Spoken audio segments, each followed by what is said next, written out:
Chapters 31 to 35 of Dulcibel, by Henry Peterson. This recording is in the public domain. Chapter 31. About this time a new plan of escape was suggested to Master Raymond, coming to him in a note from Dulcibel. Master Philip English, one of the wealthiest inhabitants of Salem town, and his wife Mary, had been arrested, the latter a short time previous to her husband. He was a merchant managing a large business, owning 14 houses in the town, a wharf, and 21 vessels. He had one of the best dwellings in Salem, situated at its eastern end, and having a fine outlook over the adjacent seas. He had probably offended some one in his business transactions, or supposing that he was safely entrenched in his wealth and high social position, he might have expressed some decided opinions relative to Mistress Ann Putnam and the afflicted children. As for his wife, she was a lady of exalted character, who had been an only child, and had inherited a large property from her father. The deputy marshal, Manning, came to arrest her in the night time, during her husband's absence. She had retired to her bed, but he was admitted to her chamber, where he read the warrant for her apprehension. He allowed her till morning, however, placing guards around the house, that she might not escape, knowing that such an accusation generally meant conviction and death. She arose calmly in the morning, attended the family prayers, spoke to a near relative of the best plan for the education of her children, kissed them with great composure amid their agony of cries and tears, and then told the officer that she was ready to die. On her examination, the usual scene ensued, and the usual falsehoods were told. Perhaps the afflicted girls were a little more bitter than they would have been, had she not laughed outright at a portion of their testimony.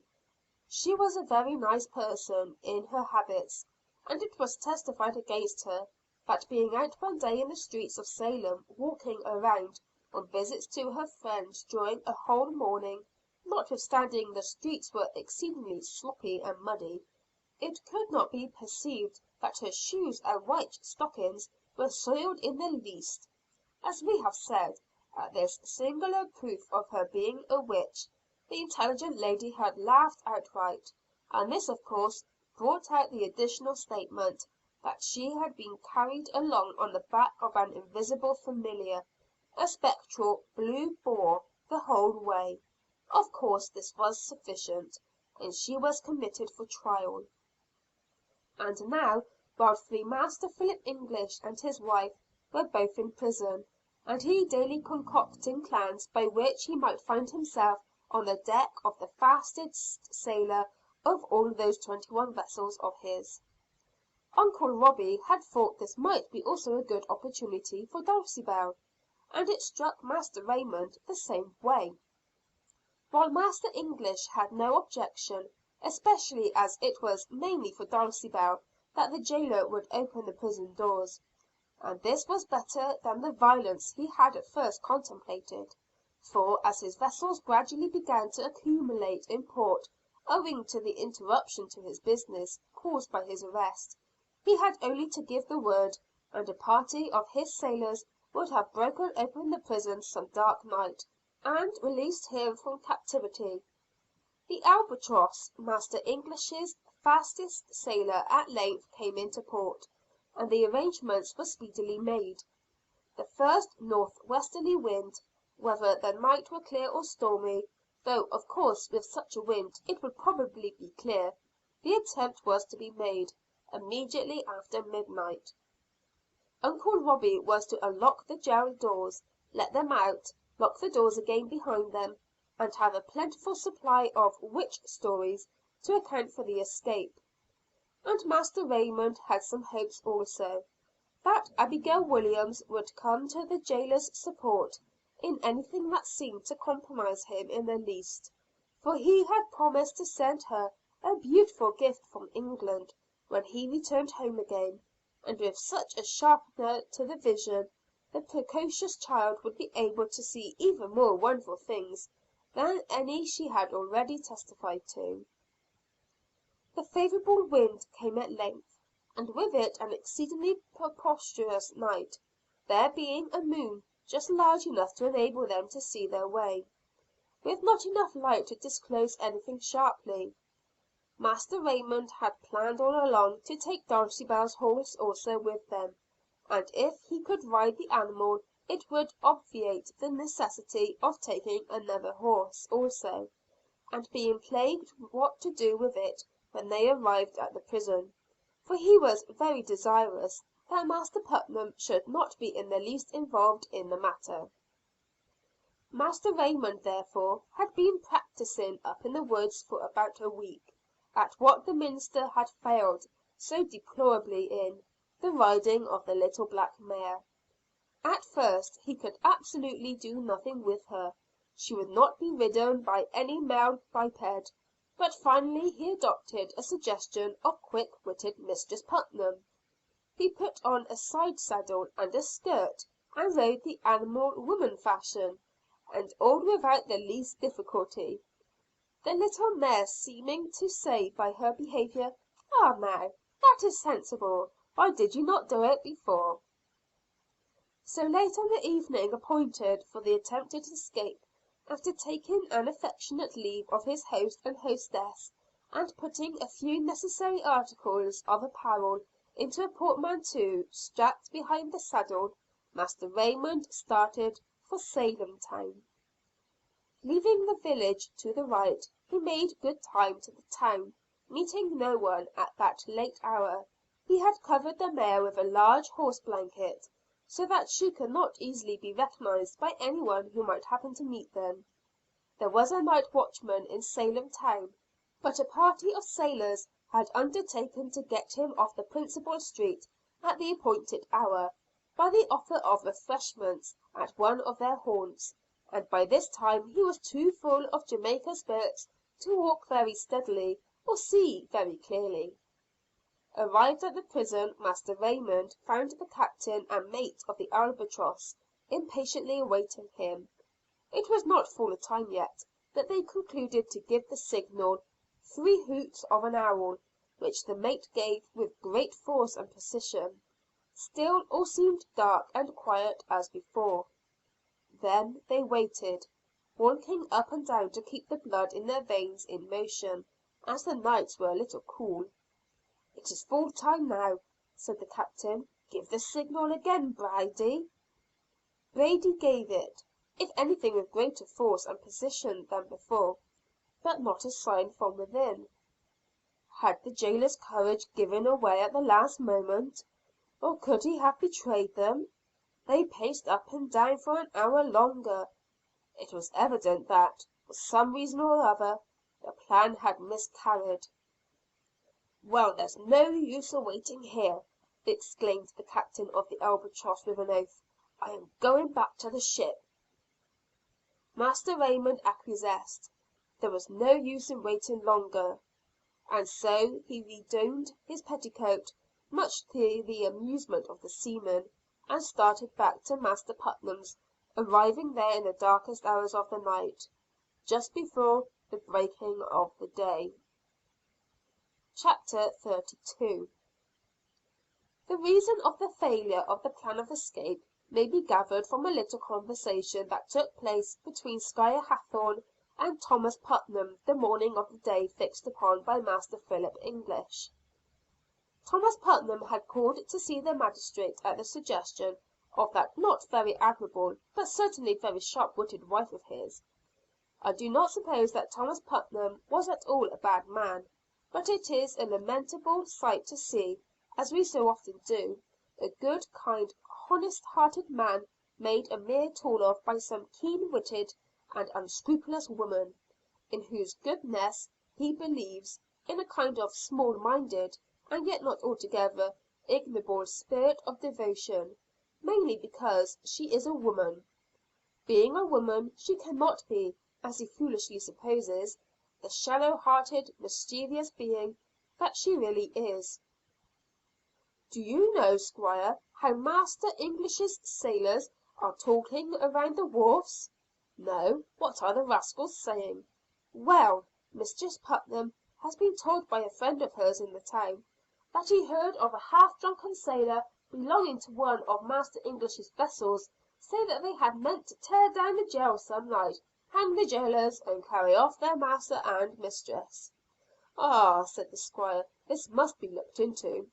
"Another of the sailors is reported to have said, that if the magistrates attempted to hang Mistress English, they would hang Squire Hathorne and Squire Gedney, if they could catch him by the side of her."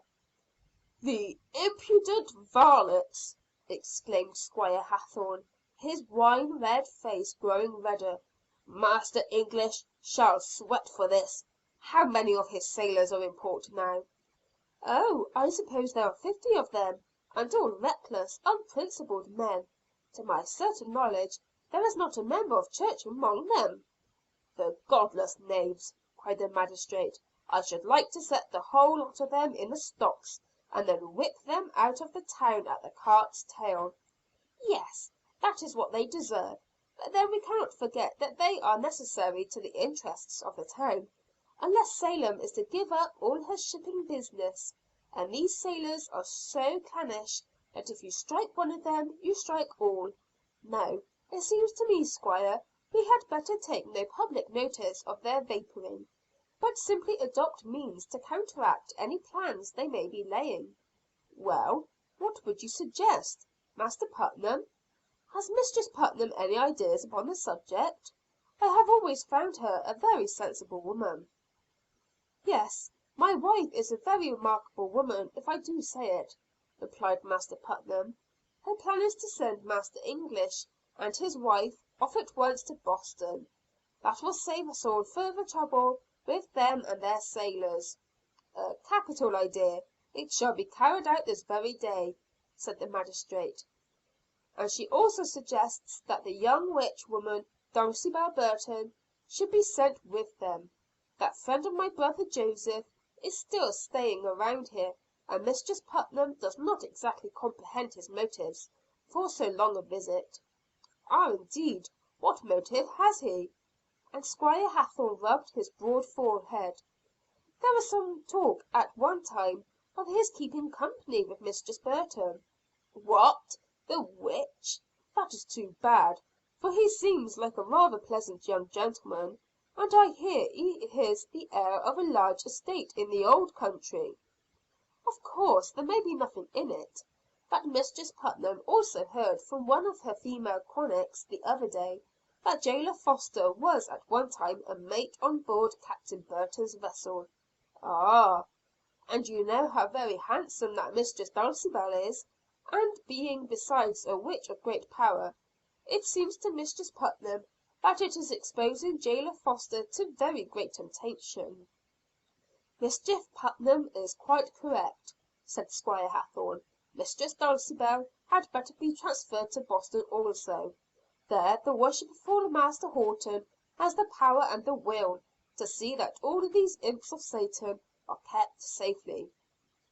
"As the seamen may be lying around and making a disturbance if the removal comes to their knowledge, Mistress Putnam suggested that it had better not be done until evening. It would be a night ride; but then, as Mistress Putnam said, witches rather preferred to make their journeys in the night time, so that it would be a positive kindness to the prisoners." "Very true, very well thought of," replied Squire Hathorne with a grim smile. "And no doubt they will be very thankful that we furnished them with horses instead of broomsticks; though as for Mistress Dulcibel, I suppose she would prefer her familiar, the black mare, to any other animal." "That was very marvelous.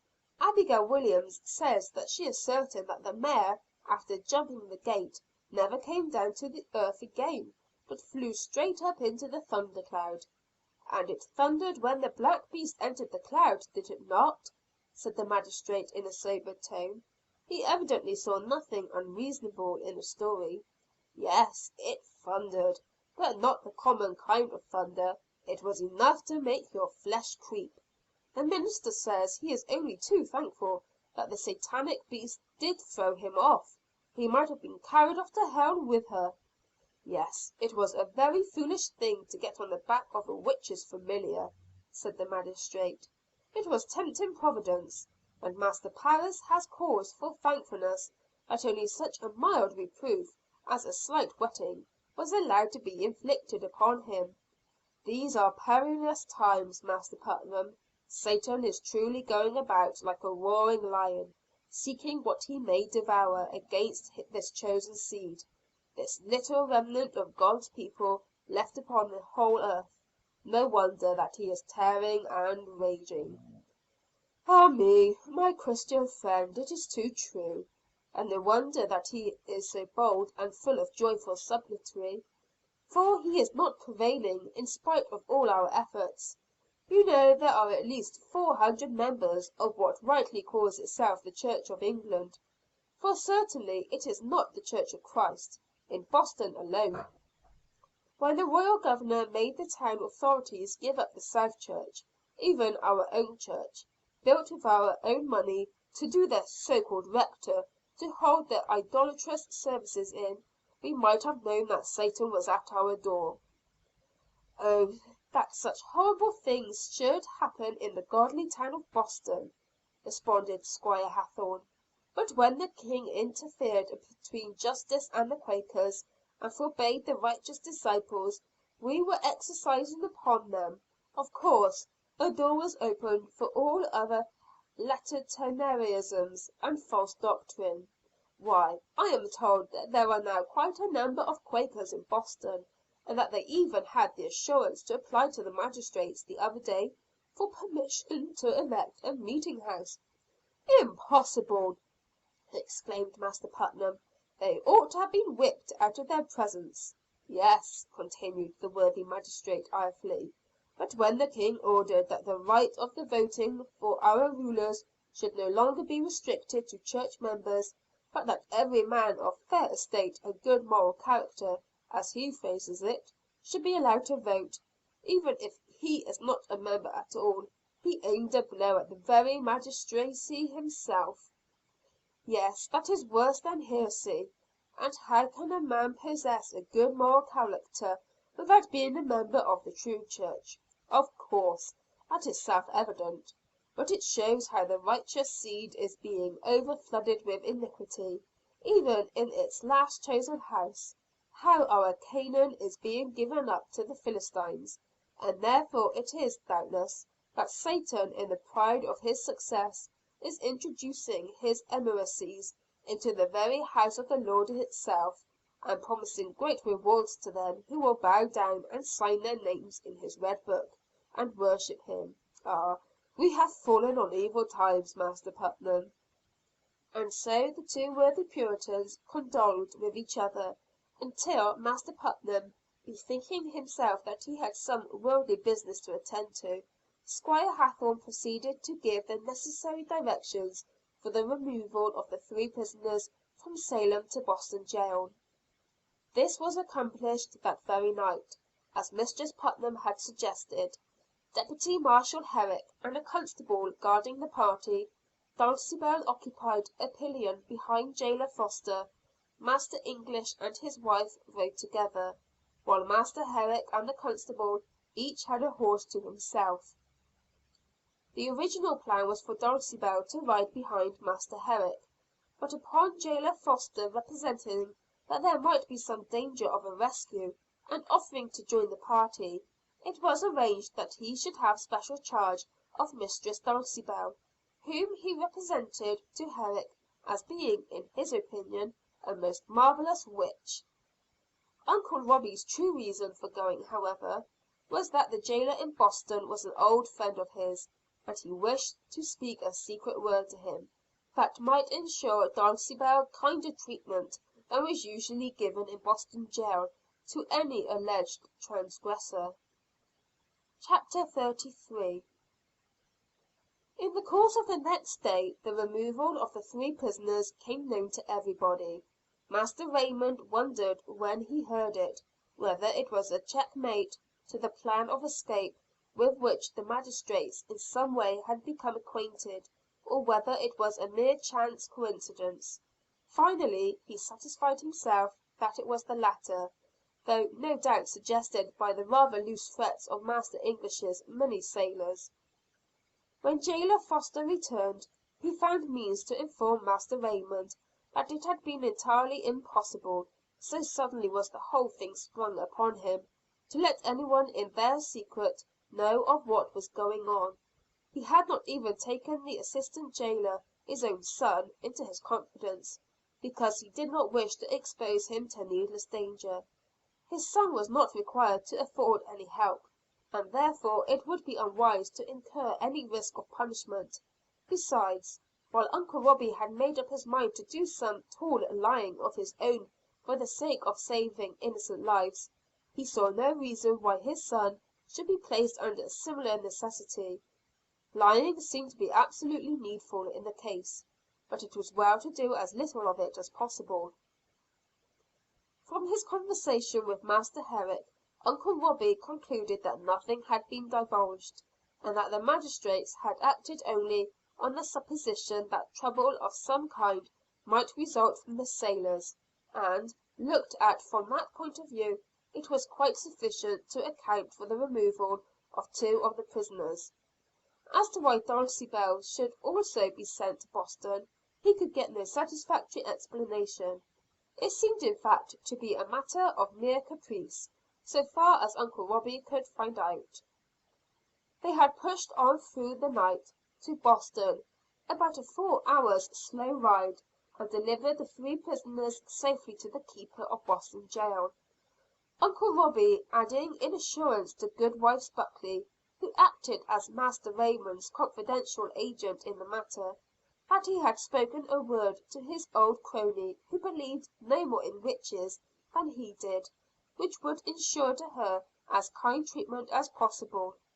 And Robie further said that he had been assured by the Boston jailer that Mistress Phips, the wife of the Governor, had no sympathy whatever with the witchcraft prosecutions, but a great deal of sympathy for the victims of it. The game was therefore played out at Salem, now that Dulcibel had been transferred to Boston, and Master Raymond began to make arrangements at once to leave the place. In some respects the change of scene was for the worse, for he had no hold upon the Boston jailer, and had no friend there like Joseph Putnam, prepared to go to any length on his behalf. But on the other hand, in Boston, they seemed outside of the circle of Mistress Ann Putnam's powerful and malign influence. This of itself was no small gain, and, thinking over the whole matter, Master Raymond came to the conclusion that perhaps the chances of escape would be even greater in Boston than in Salem. So, in the course of the ensuing week, Master Raymond took an affectionate leave of his kind young host and hostess, and departed for Boston town, avowedly on his way back to his English home. This last was of course brought out prominently in all his leave takings. He was, after a short stay in Boston, to embark for England. "What shall I send you from England?" was among his last questions to the various members of the "afflicted circle," and one said laughingly one thing, and one another, the young man taking it gravely, and making a note in his little notebook of each request. If things should come to the worst, he was putting himself in a good position to influence the character of the testimony. £100 in this way would be money well employed. Even to Mistress Ann Putnam he did not hesitate to put the same question. After a friendly leave taking, Mistress Putnam rather liked the young Englishman. It was mainly against Dulcibel as the friend of her brother in law that she had wired; and if Master Raymond had not also been the warm friend and guest of Joseph Putnam, she might have relented in her persecution of Dulcibel for his sake. But her desire to pain and punish Master Joseph, who had said so many things against her in the Putnam family, overpowered all such sentimental considerations. Besides, what Dulcibel had said of her when before the magistrates had greatly incensed her. "What shall you send me from England?" And are you really going back there?" and she fixed her cold green eyes upon the young man's face. "Oh, yes, I am going back again, like the bad penny," replied Master Raymond, smiling. "How soon?" "Oh, I cannot say exactly. Perhaps the Boston gentlemen may be so fascinating that they will detain me longer than I have planned." "Is it because the Salem gentlewomen are so fascinating that you have remained here? We feel quite complimented in the village by the length of your visit." "Yes, I have found the Salem gentlewomen among the most charming of their sex. But you have not told me what I shall send you from London when I return." "Oh, I leave that entirely with you, and to your own good taste. Perhaps by the time you get back to London, you will not wish to send me anything." "I cannot imagine such a case. But I shall endeavor, as you leave it all to me, to find something pretty and appropriate something suited to the most gifted person, among men and women, that I have found in the New World." Mistress Putnam's face colored with evident pleasure. Even she was not averse to a compliment of this kind, knowing as she did that she had a wonderful intellectual capacity for planning and scheming. In fact, if she had possessed as large a heart as brain, she would have been very noble and even a wonderful woman. Master Raymond thought he had told no falsehood in calling her the most gifted. He considered her so in certain directions. And so they parted, the last words of Mistress Putnam being, the young man thought, very significant ones. "I would not," she said in a light, but still impressive manner, "if I were you, stay a very long time in Boston. There is, I think, something dangerous to the health of strangers in the air of that town of late. It would be a very great pity for you to catch one of our deadly fevers, and never be able to return to your home and friends. Take my advice now. It is honest and well meant, and do not linger long in the dangerous air of Boston." Thanking her for her solicitude as to his health, Master Raymond shook her thin hand and departed. But all the ride back to Joseph Putnam's he was thinking over those last words. What was their real meaning? What could they mean but this? "You are going to Boston to try to save Dulcibel Burton. I do not want to hurt you, but I may be compelled to do it. Leave Boston as soon as you can, and spare me the necessity that may arise of denouncing you also. Joseph Putnam, whom I hate, but whose person and household I am for family reasons compelled to respect, when you are in Boston, is no longer your protector. I can just as easily, and even far more easily, reach you than I could reach Captain Alden. Beware how you interfere with my plans, even while I pity you. I shall not spare you." Chapter 34.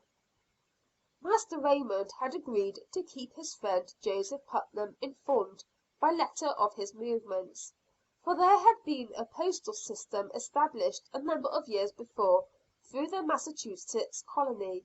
But of course he had to be very careful as to what he put upon the paper, the Puritan official's mind not being over scrupulous as to the means it took of attaining its ends.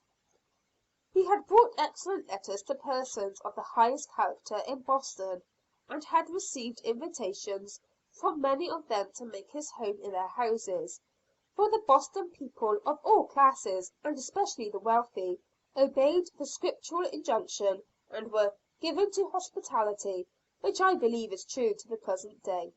But Master Raymond, considering the errand he was on, thought it wisest to take up his abode at an inn, lest he might involve his entertainers in the peril attending his unlawful but righteous designs. So he took a cheery room at the Red Lion, in the northern part of the town, which was quite a reputable house, and convenient for many purposes, not the least being its proximity to the harbor, which made it a favorite resort for the better class of sea captains. Calling around upon the families to which he had presented letters on his first visit, immediately after his arrival in the colony, he speedily established very pleasant social relations with a good many very different circles. and he soon was able to sum up the condition of affairs in the town as follows: First, there was by far the most numerous and the ruling sect, the Puritans. The previous governor, shut out by King James, Sir Edmund Andros, had been an Episcopalian, but the present one sent out on the accession of William and Mary. Sir William Phips was himself a Puritan, sitting under the weekly teachings of the Reverend Master Cotton Mather at the North Church. Then there was an Episcopal circle, composed of about 400 people in all, meeting at King's Chapel, built about 3 years before, with the Reverend Master Robert Ratcliffe as rector. Besides these there was a small number of Quakers, now dwelling in peace, so far as personal manifestations were concerned, being protected by the King's mandate. These had even grown so bold of late as to be seeking permission to erect a meeting house, which almost moved the Puritan divines to prophesy famine, earthquakes, and pestilence as the result of such an ungodly tolerance of heresy. Then there were a number of Baptists, who also now dwelt in peace, under the King's protection. Adding to the foregoing, the people without any religion to speak of, who principally belonged to or were connected with the seafaring class, and Master Raymond found that he had a pretty clear idea of the inhabitants of Boston. In relation to the witchcraft prosecutions, the young Englishman ascertained that the above classes seemed to favor the prosecutions just in proportion to the extent of their Puritan orthodoxy. The great majority of the Puritans believed devoutly in witches, and in the duty of obeying the command, "Thou shalt not suffer a witch to live," and generally in proportion to a Puritan church member's orthodoxy was the extent of his belief in witchcraft, and the fierceness of his exterminating zeal. The Episcopalians and the Baptists were either very lukewarm, or else in decided opposition to the prosecutions, looking upon them as simply additional proofs of Puritan narrowness, intolerance, and bigotry. The Quakers held to the latter opinion even more firmly than the liberal Episcopalians and Baptists, adding to it the belief that it was a judgment allowed to come upon the Puritans to punish them for their cruelty to God's chosen messengers. As for the seafaring class, they looked upon the whole affair as a piece of madness, which could only overtake people whose contracted notions were a result of perpetually living in one place, and that on the land. And since the arrest of a man so well thought of, and of their own class as Captain Alden, the vocabulary allowed by the law in Boston was entirely too limited to embrace adequately a seaman's emphatic sense of the iniquitous proceedings. As one of them forcibly expressed himself to Master Raymond, he would be condemned if he wouldn't like to see the condemned town of Boston, and all its condemned preachers, buried like Port Royal 10 condemned fathoms deep, under the condemned soil upon which it was built. He used another emphatic word of course, in the place of the word condemned, but that doubtless was because at that time they had not our revised version of the New Testament. The sea captain who expressed himself in this emphatic way to Master Raymond was the captain in whose vessel he had come over from England, and who had made another voyage back and forth since that time. The young man was strolling around the wharves, gazing at the vessels, when he had been accosted by the aforesaid captain. At that particular moment, however, he had come to a stand, earnestly regarding, as he had several times before, a vessel that was lying anchored out in the stream.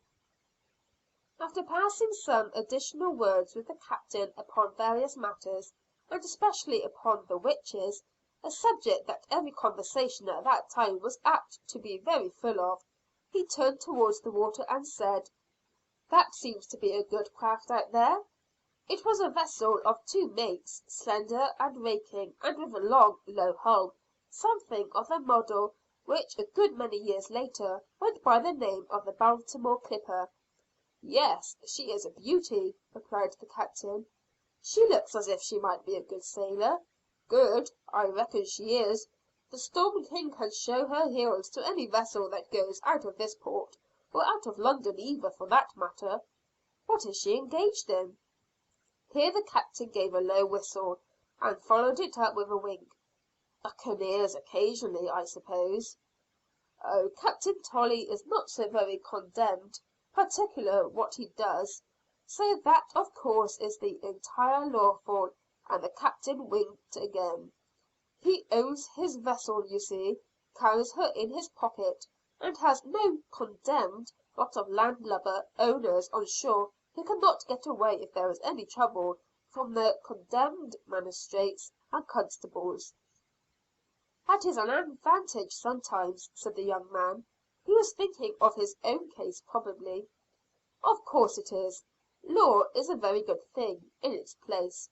But if I buy a bag of coffee in the East Indies or in South America, why should I have to pay a lot of money on it, before I am allowed to sell it to the people that like coffee in some other country? Condemn it! There's no justice in it."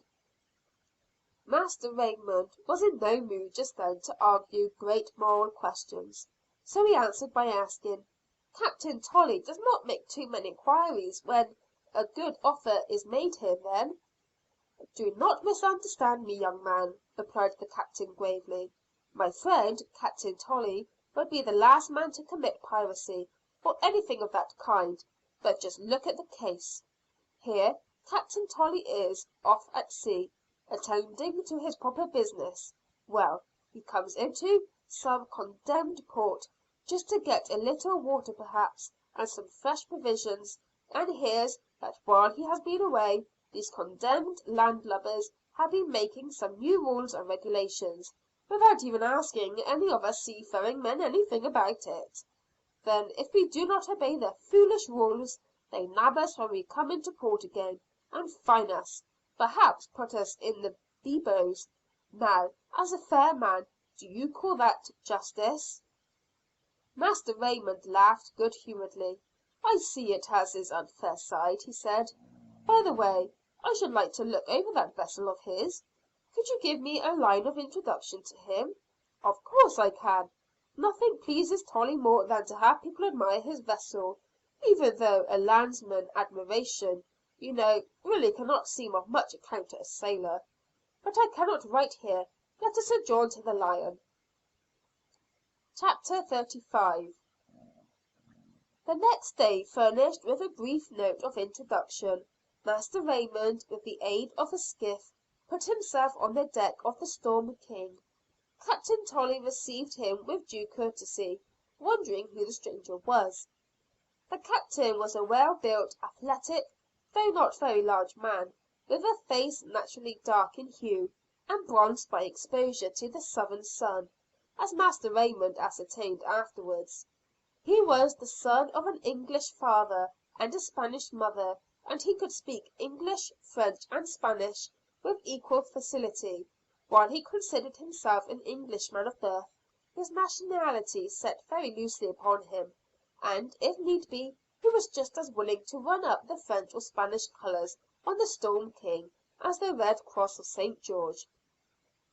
After reading the note of introduction, Captain Tolley gave a keen look at his visitor. "Yes, the Storm King is a bird and a beauty," said he proudly. "Look at her. See what great wings she has, and what a hull to cut the seas. She was built after my own plans. Give me plenty of sea room and a fair start, and I will laugh at all the gun frigates of the Royal Navy." "She looks to be all you say," said his visitor admiringly, but rather surprised that not an oath had yet fallen from the lips of the Captain. He had not learned that Captain Tolley, to use his own language, never washed his ammunition in port or in the mild weather, when aroused by a severe storm or other peril. The Captain was transformed into a different man. Then in the war of the elements, or of man's angry passions, he also lighted and thundered and swore big guns.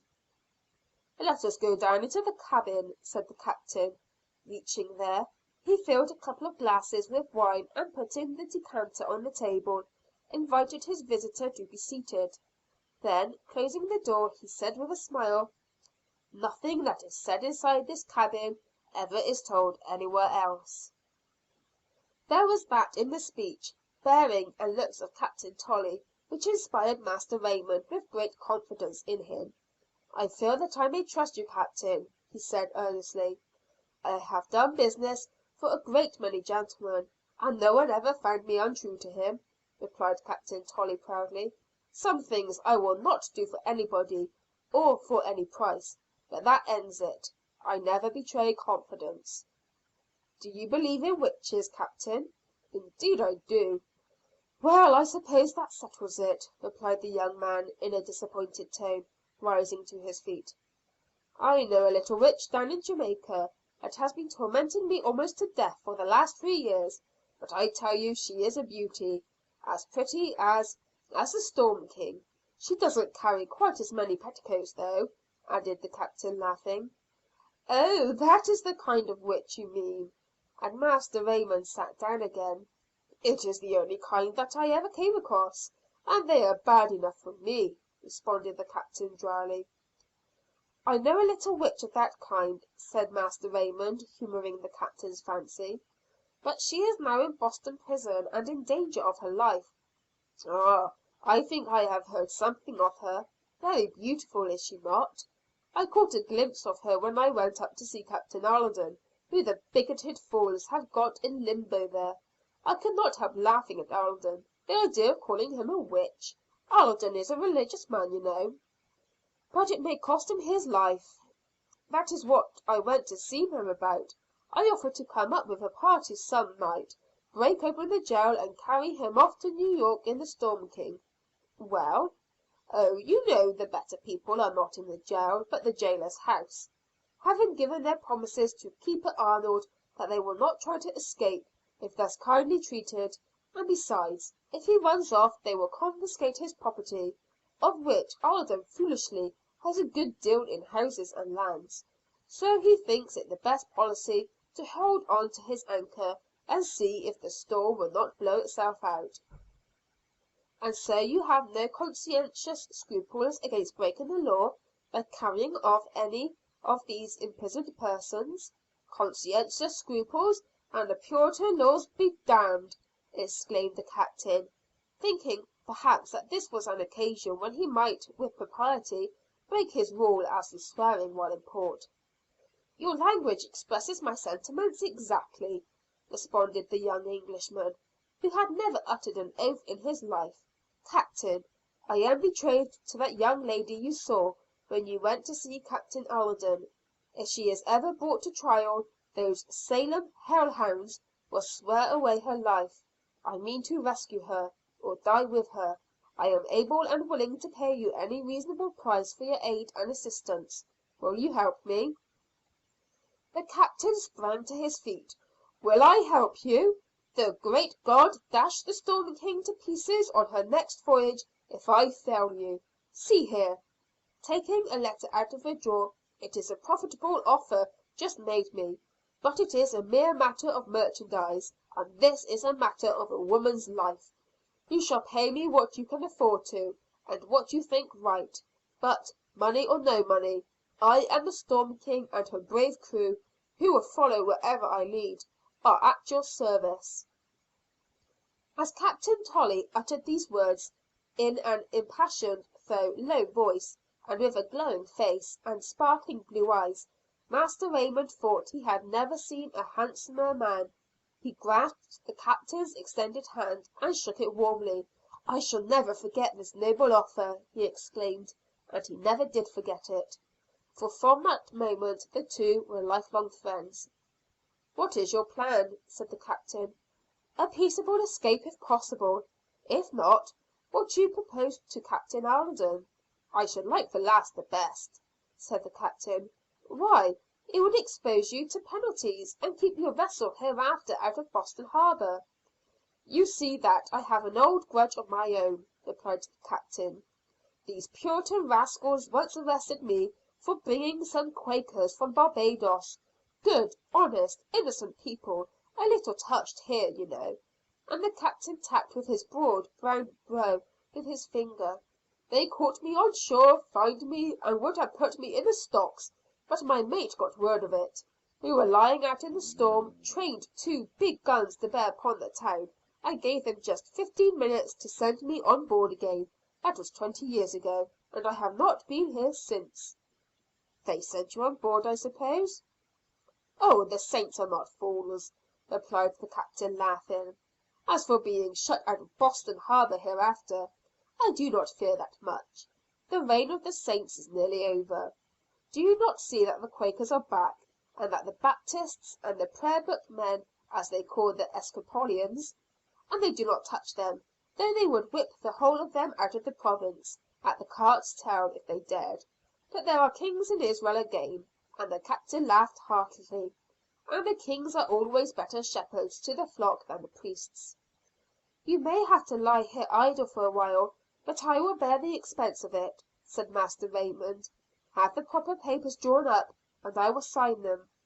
"No, there shall be no papers between you and me," rejoined the Captain stoutly. "I hate these lawyers' pledges. I never deal with a man, if I can help it, who needs a signed and sealed paper to keep him to his word. I know what you are, and you ought to be able to see by this time what I am. The Storm King shall lie here 3 months, if need be, and you shall pay me monthly my reasonable charges. But I will make out no bill, and you shall have no receipt to cause any trouble to anybody hereafter." "That will suit me," replied Master Raymond. "I shall be in the bar room of the Red Lion every morning at 10. You must be there too, but we will only nod to each other unless I have something to tell you. Then I will slip a note into your hand making an appointment for an interview. I fear there may be spies upon my movements." Captain Tolley assenting to these arrangements, Master Raymond and he again shook hands, and the latter was put ashore in one of the Storm King's boats. It was a little curious, that as the young man reached the wharf, ascending a few wooden steps from the boat, whom should he see at a little distance, walking briskly into the town, but one who he thought was Master Thomas Putnam. He could not see the man's face, for his back was towards him, but he felt certain that it was the loving and obedient husband of Mistress Ann Putnam. End of chapters 31 to 35.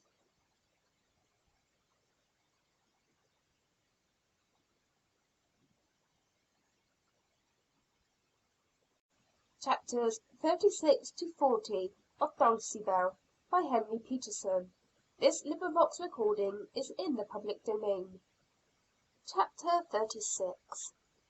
When Mistress Dulcibel Burton, in company with Master Philip English and his wife, arrived at Boston jail, and were delivered into the care of Keeper Arnold, they received far better treatment than they had expected.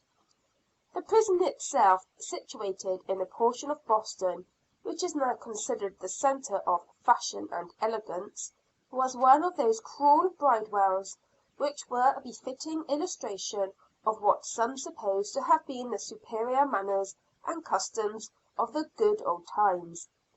It was built of stone, its walls being 3 feet thick. Its windows were barred with iron to prevent escape, but being without glazed sashes, the wind and rain and snow and cold of winter found ready access to the cells within. The doors were covered with the large heads of iron spikes, the cells being formed by partitions of heavy plank, and the passageways of the prison were described by one who had been confined in this Boston bridewell as being like the dark valley of the shadow of death. But the jailers seem to have been more humane than the builders of the prison, and those awaiting trial especially were frequently allowed rooms in the keeper's house, probably always paying well, however, for the privilege. Thus, as Captain Tolley had said, Captain Alden was confined in Keeper Arnold's house, and when the party in which the readers of this story are especially interested arrived late at night from Salem, they were taken to comparatively comfortable apartments. The jailer knew that Master Philip English was a very wealthy man; and as for Dulcibel, Uncle Robie did not forget to say to his old crony Arnold, among other favorable things, that she not only had warm friends among the best of people of Salem, but that in her own right she possessed a very pretty little fortune, and was fully able to pay a good price for any favors extended to her. The magistrates in Salem had refused to take bail for Captain Alden, but Master English was soon able to make an arrangement, by which he and his wife were allowed the freedom of the town in the daytime, it being understood that they should return regularly and pass the night in the jail, or speaking strictly, in the keeper's house. For things in Boston were different from what they were at Salem. In Salem the Puritan spirit reigned supreme in magistrates and in ministers, but in Boston there was, as we have said, a strong anti Puritan influence. The officials sent over from England were also generally Episcopalians, and though the present Governor, Sir William Phips, was a member of the North Church, the Reverend Cotton Mather taking the place of his father, the Reverend Increase Mather, and though the Governor was already under the influence of that dogmatic and superstitious divine, his wife, Lady Mary, was utterly opposed to the whole witchcraft delusion and persecution. Sir William himself had quite a romantic career, starting in life as one of the later offspring of a father and mother who had 26 children, and had come as poor immigrants to Maine. He was a simple and ignorant caretaker of sheep until 18 years of age. Then he became a ship carpenter, and at the age of 22 went to Boston, working at his trade in the daytime, and learning how to read and write at night. In Boston he had the good fortune to capture the heart of a fair widow by the name of Mistress Hull, who was daughter of Captain Robert Spencer. With her hand he received a fair estate, which was the beginning of a large fortune, for it enabled him to set up a shipyard of his own, and by ventures to recover lost treasure sunk in shipwrecked Spanish galleons, under the patronage of the Duke of Amberlard. He took back to England at one time the large amount of £300,000 in gold, silver, and precious stones, of which his share was £16,000, and in addition a gold cup valued at £1,000, presented to his wife Mary. And such was the able conduct and the strict integrity he had shown in the face of many difficulties and temptations, that King James knighted him, making him Sir William. Now, through his own deserts and the influence of the Reverend Increase Mather, agent in England of the colony, he was Governor in Chief of the province of Massachusetts Bay, and Captain General, for military purposes, of all New England. And he was living in that fair brick house in Green Lane, which years before he had promised his wife that he would some day build for her to live in. Lady Mary was a very sweet, nice woman, but she had a will of her own, and never could be persuaded that Sir William's rise in the world was not owing entirely to her having taken pity on him and married below her station. And really there was considerable truth in this view of the matter, which she was not inclined to have him forget. And Sir William, being a manly and generous, though at times rather choleric gentleman, generally admitted the truth of her assertion that she had made him, rather than have any controversy with her about it. One of the first acts of Sir William on arriving to fill his position as Governor was to order chains put upon all the alleged witches in the prisons. In this order might be very plainly traced the hand of his pastor, the Reverend Cotton Mather. Lady Mary was outraged by such a command. One of her first visits had been to the jail to see Captain Alden, whom she knew well. Keeper Arnold had shown her the order. "Put on the irons," said Lady Mary. The jailer did so. "Now that you have obeyed Sir William, take them off again." The jailer smiled, but hesitated. "Do as I command you, and I will be accountable to Sir William." Very gladly the keeper Arnold obeyed. He had no faith in such accusations, brought against some of the best behaved people he ever had in his charge. "Now do the same to all the other prisoners," commanded the spirited lady. "I may as well be hung for a cow as a calf," said the jailer, laughing; and he went gravely with one pair of fetters all through the cells, complying literally with the new Governor's orders. Of course this soon got to the ears of the Reverend Cotton Mather, who went in high indignation to the Governor; but the latter seemed to be very much amused, and could not be brought to manifest any great amount of indignation. "You know that Lady Mary has a will of her own," said he to his pastor. "If you choose to go and talk to her, I will take you to her boudoir; but I am not anxious to get into hot water for the sake of a few witches." The minister thought of it a moment, but then concluded wisely not to go. For, as Lady Mary said to her husband afterwards, "I wish that you had brought him to me. I would have told him just what I think of him and his superstitious, hard hearted doings. For me, I never mean to enter North Church more. I shall go hereafter to South Church. Masters Willard and Moody have some Christian charity left in them." "I think you are too hard on Master Cotton Mather, my dear," replied Sir William mildly. "Too hard, am I? What would you say if those girls imps at Salem should accuse me next, your own loving wife, to the world?" "Oh, my dear wife, that is too monstrous even to think of." "No more monstrous than the accusation of Mistress English of Salem, and her husband. You know them. What do you think of that?" "Certainly, that is very singular and impossible. But Master Mather says" "Master Mather ought to be hung himself," said the indignant lady, "for he has helped to murder better people than he is, a great deal."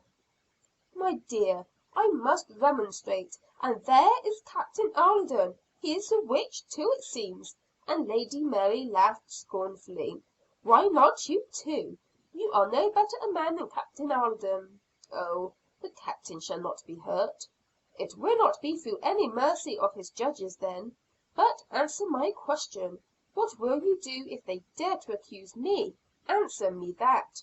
"You certainly are not serious, Lady Mary." "I am perfectly serious. I have heard already a whisper from Salem that they are thinking of it. They even have wished me warned against the consequences of my high handed proceedings. Now if they cry out against me, what will you do?" We have said that Sir William was naturally choleric, though he always put a strong constraint upon himself when talking with his wife, whom he really loved. But now he started to his feet. "If they dare to breathe a whisper against you, my wife, Lady Mary, I will blow the whole concern to perdition. Confound it, madam, there are limits to everything." She went up to him and put her arm around his neck and kissed him. "I thought that before they touched me, they would have to chain the lion that lies at my door," she said proudly and affectionately; for notwithstanding these little tiffs, she really was fond of her husband, and proud of his romantic career. But, coming back to our sheep, Dulcibel, not having the same amount of wealth and influence behind her as Master English had, was very well contented at being allowed a room in Keeper Arnold's house, and was on the whole getting along very comfortably. Master Raymond had seen her soon after his arrival, but it was in company with the jailer, the principal result being that he had secretly passed her a letter, and had assured himself that she was not in a suffering condition.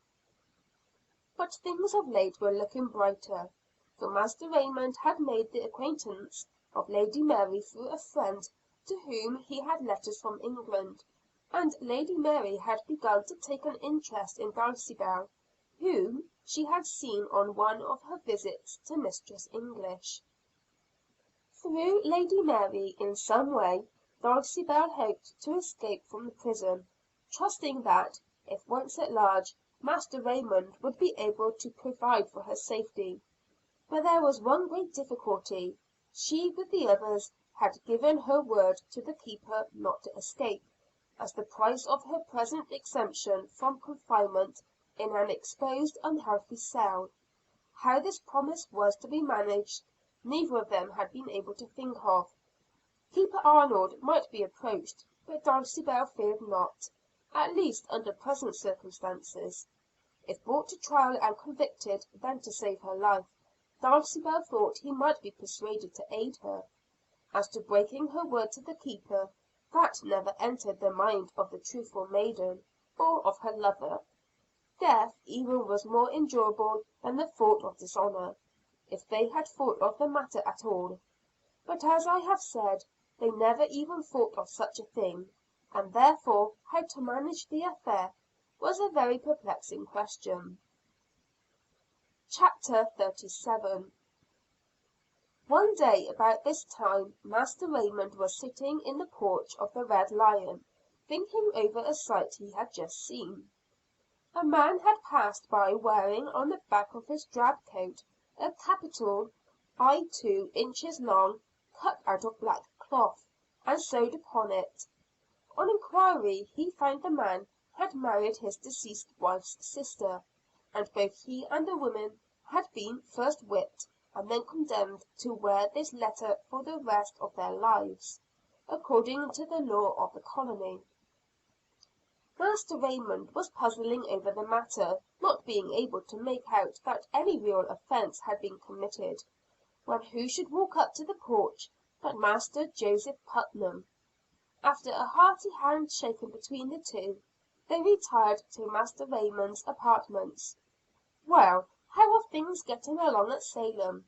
"Oh, about as usual." "Any more accusations?" "Plenty of them.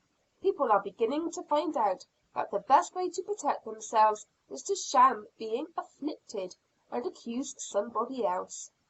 "I saw that a good while ago." "And when a girl or woman is accused, her relatives and her friends gather around her, and implore her to confess, to save her life. For they have found that not one person who has been accused of being a witch, has admitted the fact, has been convicted." "And yet it would seem that a confession of witchcraft ought to be a better proof of it, than the mere assertion of possible enemies," responded Master Raymond. "Of course, if there was any show of reason or fairness in the prosecutions, from first to last; but as it is all sheer malice and wickedness on the part of the accusers, from the beginning to the end, it would be vain to expect any reasonableness or fairness from them." "We must admit, however, that there is some delusion in it. It would be too uncharitable to believe otherwise," said Master Raymond thoughtfully. "There might have been at the very first, on the part of the children," replied Master Putnam. "They might have supposed that Tituba and friendless Sarah Good tormented them. But since then, there has not been more than 1 part of delusion to 20 parts of wickedness. Why, can any sane man suppose that she wolf sister in law of mine does not know she is lying, when she brings such horrible charges against the best men and women in Salem?" "No, I give up Mistress Ann. She is possessed by a lying devil," admitted Master Raymond. "It is well she does not hear that speech," said Joseph Putnam. "Why?"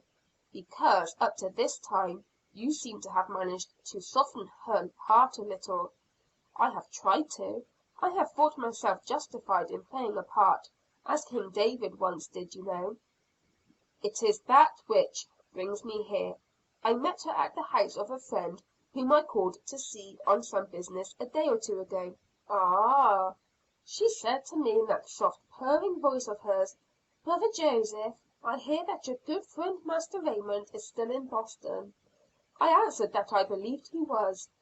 "When he took leave of me," she continued, "I advised him not to stay long in that town, as it was often a bad climate for strangers. I am sorry he does not take wise counsel." Then she passed on and out of the house. Have you any idea what she meant? Master Raymond studied a moment over it in silence. Then he said, "It is the first warning of the rattlesnake, I suppose. How many do they usually give before they spring?" "Three, the saying goes. But I guess this rattlesnake cannot be trusted to give more than one." "I was convinced I saw your brother Thomas as I came ashore from the Storm King the other day." "Ah, that explains it then. She understands it all then. She understands it all now just as well as if you had told her." "But why should she pursue so fiendishly an innocent girl like Dulcibel, who is not conscious of ever having offended her?" "Why do tigers slay and scorpions sting? Because it is in their nature, I suppose," replied Master Putnam philosophically. "Because Mistress Dulcibel openly ridiculed and denounced her and the whole witchcraft business. And you will note that there has not been a single instance of this being done that the circle of accusers have not seemed maddened to frenzy." "Yes, there has been one case your own." "That is true. Because I am Thomas Putnam's brother, and dupe and tool as he is of that she wolf, and though there is no great amount of love lost between us, still I am his brother, and that protects me. Besides, they know that it is as much any two men's lives are worth to attempt to arrest me." "And then you think there is no special enmity against Dulcibel?" "I have not said so. Jethro Sands hates her because she refused him. Leah Herrick wants her driven away, because she herself wants to marry Jethro, and fears Jethro might after all succeed in getting Dulcibel. And Sister Ann hates her because—" "Well, because what?" "Oh, it seems too egotistical to say it." "Because she knows she is one of my dear friends." "She must dislike you very much then." "She does." "Why?" "Oh, there is no good reason.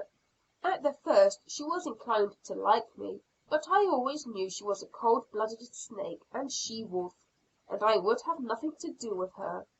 Then when brother Thomas began to sink his manhood and become the mere dupe and tool of a scheming woman, I remonstrated with him. I think, friend Raymond, that I am as chivalrous as any man ought to be. I admire a woman in her true place as much as any man, and would fight and die for her.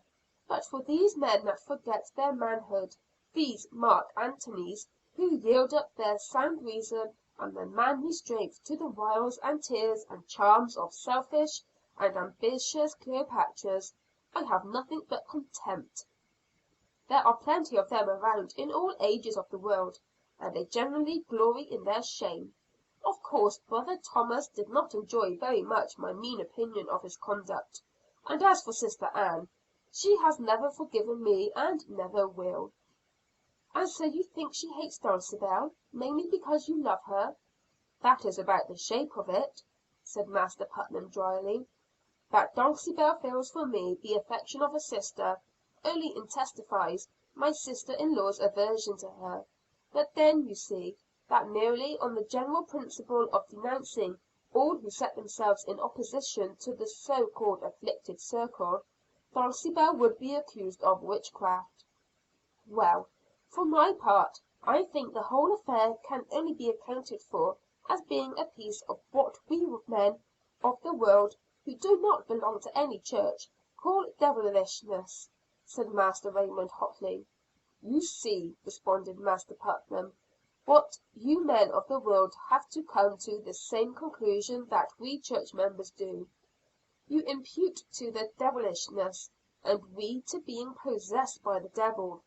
It is about the same thing. And now give me an idea of your latest plans. Perhaps I can forward them in some way, either here or at Salem." Chapter 38.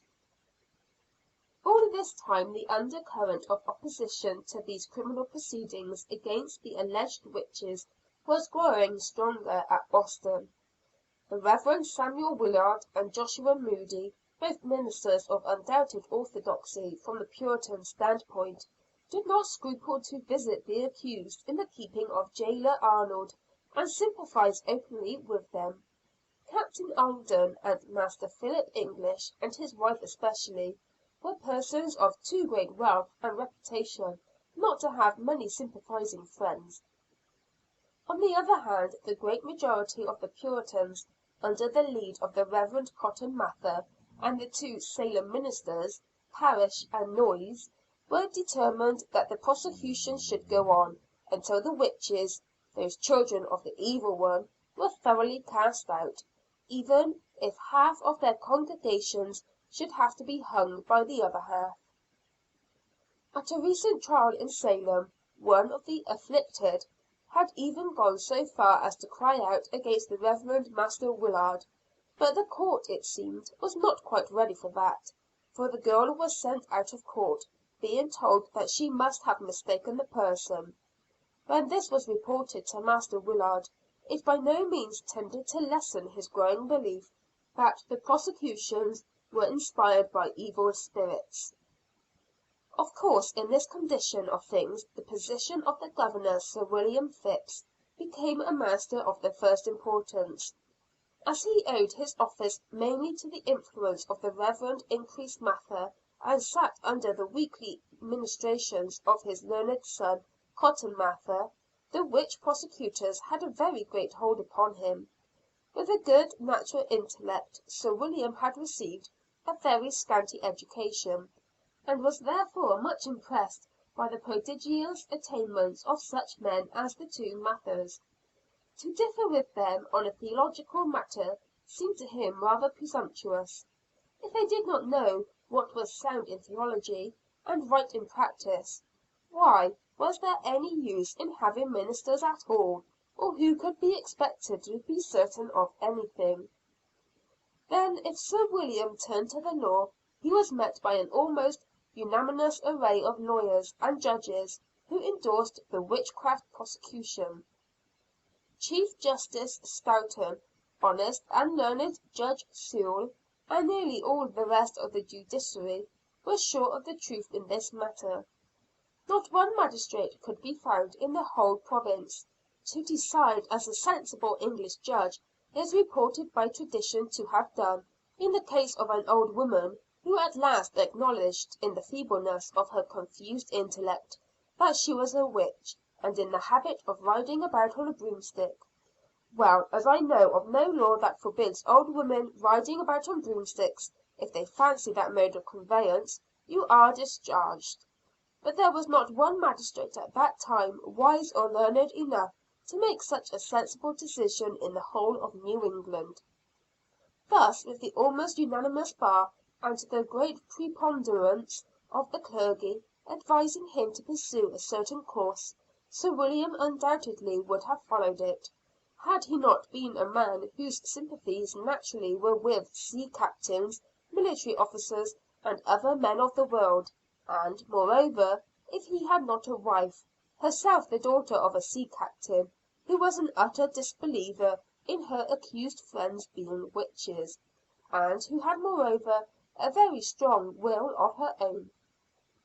Of course, if the Governor should come to Lady Mary's opinion, the prosecutions might as well be abandoned, for with a stroke of his pen he could remit the sentences of all the convicted persons. Left to himself and Lady Mary, he doubtless would have done this; but he wished to continue in his office, and to be a successful Governor, and he knew that to array himself against the prosecution and punishment of the alleged witches was to displease the great majority of the people of the province, including, as I have shown, the most influential persons. In fact, it was simply to retire from his government in disgrace.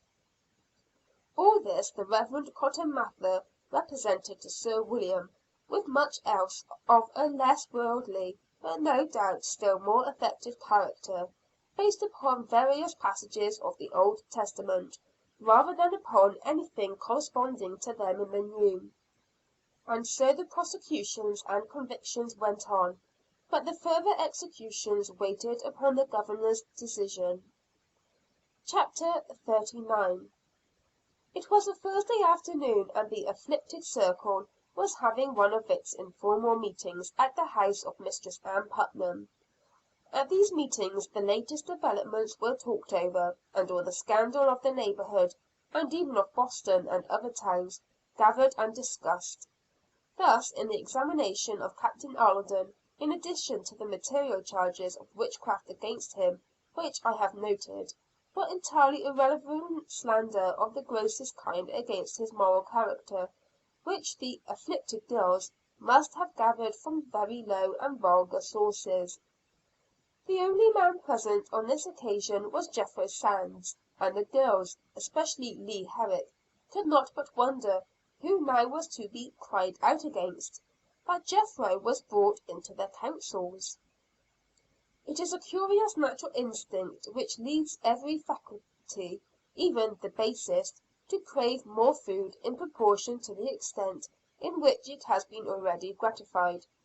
In the first place, the "afflicted girls" no doubt had their little spites, revenges, and jealousies to indulge; but afterwards they seemed to "cry out" against those of whom they hardly knew anything, either to oblige another of the party, or to punish for an expressed disbelief in their sincerity, or even out of the mere wantonness of power to do evil. Mistress Ann Putnam opened the serious business of the afternoon, after an hour or so had been spent in gossip and tale bearing, by an account of some recent trouble of hers. "A few nights ago," said she, "I awakened in the middle of the night, with choking and strangling. I knew at once that a new evil hand was upon me, for the torment was different from any I have ever experienced. I thought the hand that grasped me around the throat would have killed me, and there was a heavy weight upon my breast, so that I could hardly breathe. I clutched at the thing that pressed upon my breast, and it felt hard and bony like a horse's hoof. And it was a horse. By the faint moonlight I saw it was the wild black familiar that belongs to the snake marked witch, Dulcibel Burton. But the hand that grasped my throat was the strong hand of a man. I caught a sight of his face. I knew it well, but I pity him so much that I hesitate to reveal it. I feel as if I would almost rather suffer myself than accuse so fine a young man as he seemed to be of such wicked conduct." "But it appears to me that it is your duty to expose him, Mistress Putnam," said Jethro Sands. "I know the young man whose spectre you saw, for he and that black witch of a mare seem to be making their nightly rounds together. They afflicted me the other night the same way. I flung them off, and I asked him what he meant by acting in that way, and he said he was a lover of the witch Dulcibel, who was one of the queens of hell. I might know that by the snake mark on her bosom, and she had told him that he must afflict all those who had testified against her, and she would lend him her familiar, the black mare, to help him to do it." By this time even the dullest of the girls, of course, saw very plainly who was being aimed at. But Mistress Putnam added, "Upon learning that Master Jethro had also been afflicted by this person, I had very little doubt that I should find the guilty young man had been doing the same to all of you; for we have seen heretofore that when these witches attack one of us they attack all, hating all for the same reason, that we expose and denounce them. I may add that I have also heard that the young man in question is now in Boston, doing all he can in aid of the snake witch Dulcibel Burton, and representing all of us to Lady Mary Phips and other influential persons, as being untruthful and malicious accusers of innocent people." Here she turned to one who had always been her right hand, as it were, and said, "I suppose you have been tormented in the same way, dear Abigail?" Ann Putnam, her daughter, however, that precocious and unimaginable girl of 12, here broke in, "I think my mother is entirely mistaken. I was treated just the same way about a week ago. But it was not the spectre of Master Raymond at all. It was the spectre of another man whom I never saw before. It was not at all like Master Raymond, and I, for one, will not join in crying out against him." In those old times parents were treated with a much greater show, at least, of respect and veneration than they are at present, and therefore Mistress Putnam was greatly shocked at her daughter's language. But her daughter was well known to all present as an exceptional child, being very forward and self willed, and therefore her mother simply said, "I had not expected such unkind behavior from you, Ann." "Master Raymond has been very kind to all of us, you know; has given us pretty things, and has promised to send us all presents when he gets back from England. And I have heard you and father both say that the Putnams always stand up for their friends." This reference to the promised presents from England evidently told all round the circle. They had nothing to gain by crying out against Master Raymond. They had something to gain by not doing it. Besides, he was a very handsome young man, who had tried to make himself agreeable to almost all of them as he had opportunity. And though Dulcibel's beauty went for nothing in their eyes, the young man's good looks and gallant bearing were something entirely different. And so Abigail Williams and Mary Walcott and Mercy Lewis and Leah Herrick and Sarah Churchill and Elizabeth Hubbard all had the same tale to tell with suitable variations as young Ann Putnam had. They were certain that the face of the spectre was not the face of Master Raymond, but of some person they had never before seen. Mercy Lewis and Sarah Churchill, in fact, were inclined to think it was the face of Satan himself; and they all wondered very much that Mistress Putnam could have mistaken such an old and ugly face for that of the comely young Englishman. As for Leah Herrick, she did not care in her secret heart if Master Raymond were in love with Dulcibel, so that he would only take her out of the country, where there was no danger of Jethro's seeing her any more. All her belief that Dulcibel was a witch was based upon jealousy, and now that it was utterly improbable that Jethro would ever turn his thoughts in that direction again, she had no hard feeling towards her; while, as she also had reason to expect a handsome present from England, she did not share in the least Jethro's bitterness against the young Englishman. But although Mistress Putnam was thus utterly foiled in her effort to enlist the "afflicted circle" in her support, she was not the woman to give up her settled purpose on that account. She knew well that she was a host in herself, so far as the magistrates were concerned; and having Jethro Sands to join her, it made up the two witnesses that were absolutely necessary by the law of Massachusetts, as of Moses. The "afflicted circle" might not aid her, but it was not likely that they would openly revolt and take part against her in public; and so she went the very next morning in company with that obedient tool, her husband, and Jethro Sands, to the office of Squire Hathorne, and got him to issue a warrant for the arrest of Master Ellis Raymond, on the usual charge of practicing witchcraft. CHAPTER 40.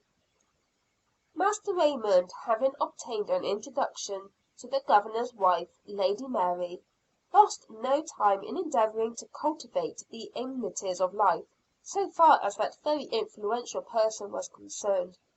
He had paid the most deferential court to her on several occasions, where he had been able to meet her socially, and had impressed the Governor's lady very favorably, as being an unusually handsome, well bred, and highly cultivated young man.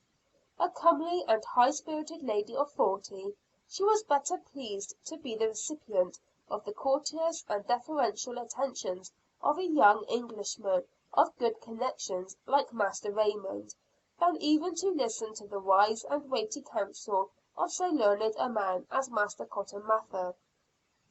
Only in the last minutes of their last meeting, however, when handing her ladyship to her carriage, did Master Raymond feel at liberty to ask her if he could have a short private interview with her the next morning. She looked a little surprised, and then said, "Of course, Master Raymond. At what hour would suit your ladyship?" "At 12 precisely. I have an engagement at 1." And the carriage drove off. A minute or two before 12 Master Raymond was at the Governor's house in Green Lane, and was duly admitted, as one expected, and shown into her ladyship's boudoir. "Now come right to the point, Master Raymond, and tell me what I can do for you," said her ladyship, smiling. "If I can help you, I will. If I cannot, or must not, I shall say so at once, and you must continue to be just as good a friend to me as ever." "I promise that to your ladyship," replied the young man earnestly. He really liked and admired Lady Mary very much. "Is it love or money? Young men always want one of these." "Your ladyship is as quick witted in this as in everything else." "Well, which is it?" "Love." "Ah! Who?" "Mistress Dulcibel Burton." "What! Not the girl with the snake mark?" Raymond bowed his head very low in answer. Lady Mary laughed. "She is a witch then, it seems, for she has bewitched you." "We are betrothed to each other only a few days before that absurd and lying charge was made against her."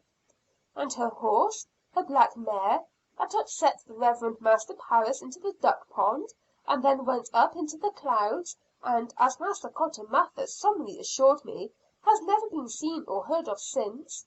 What of it? Where is it really?"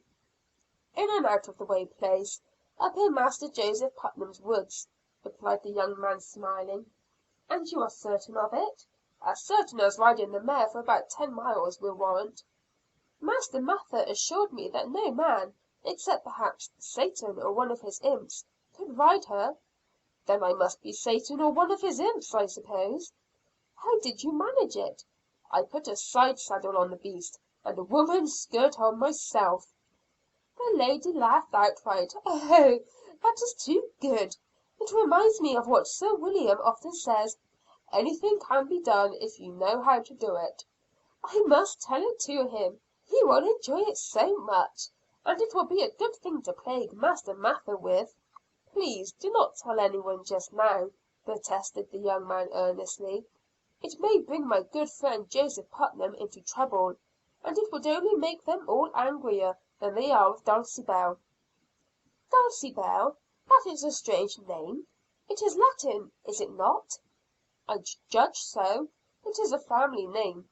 I suppose there is Italian blood in the family. At least Mistress Dulcibel looks it." "She does. She is very beautiful a kind of strange, fascinating beauty. I do not wonder she bewitched you. Was that serpent mark too from Italy?"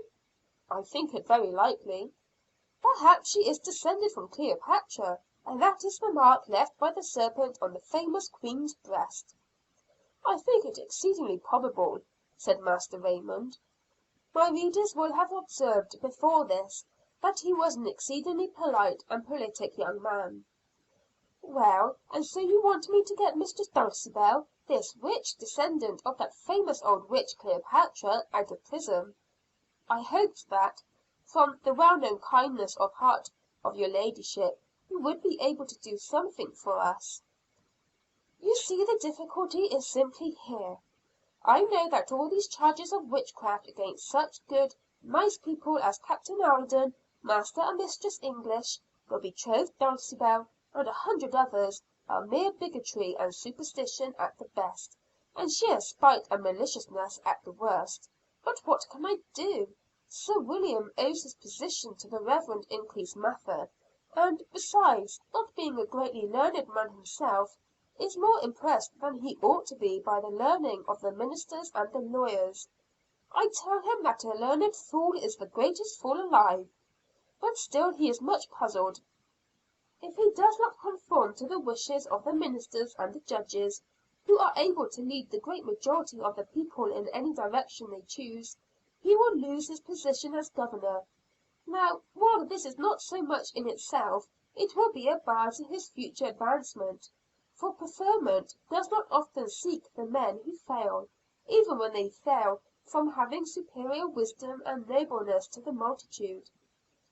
It was evident that Sir William and Lady Mary had talked over this witchcraft matter, and its bearing upon its position, a good many times, and Master Raymond saw very clearly the difficulties of the case.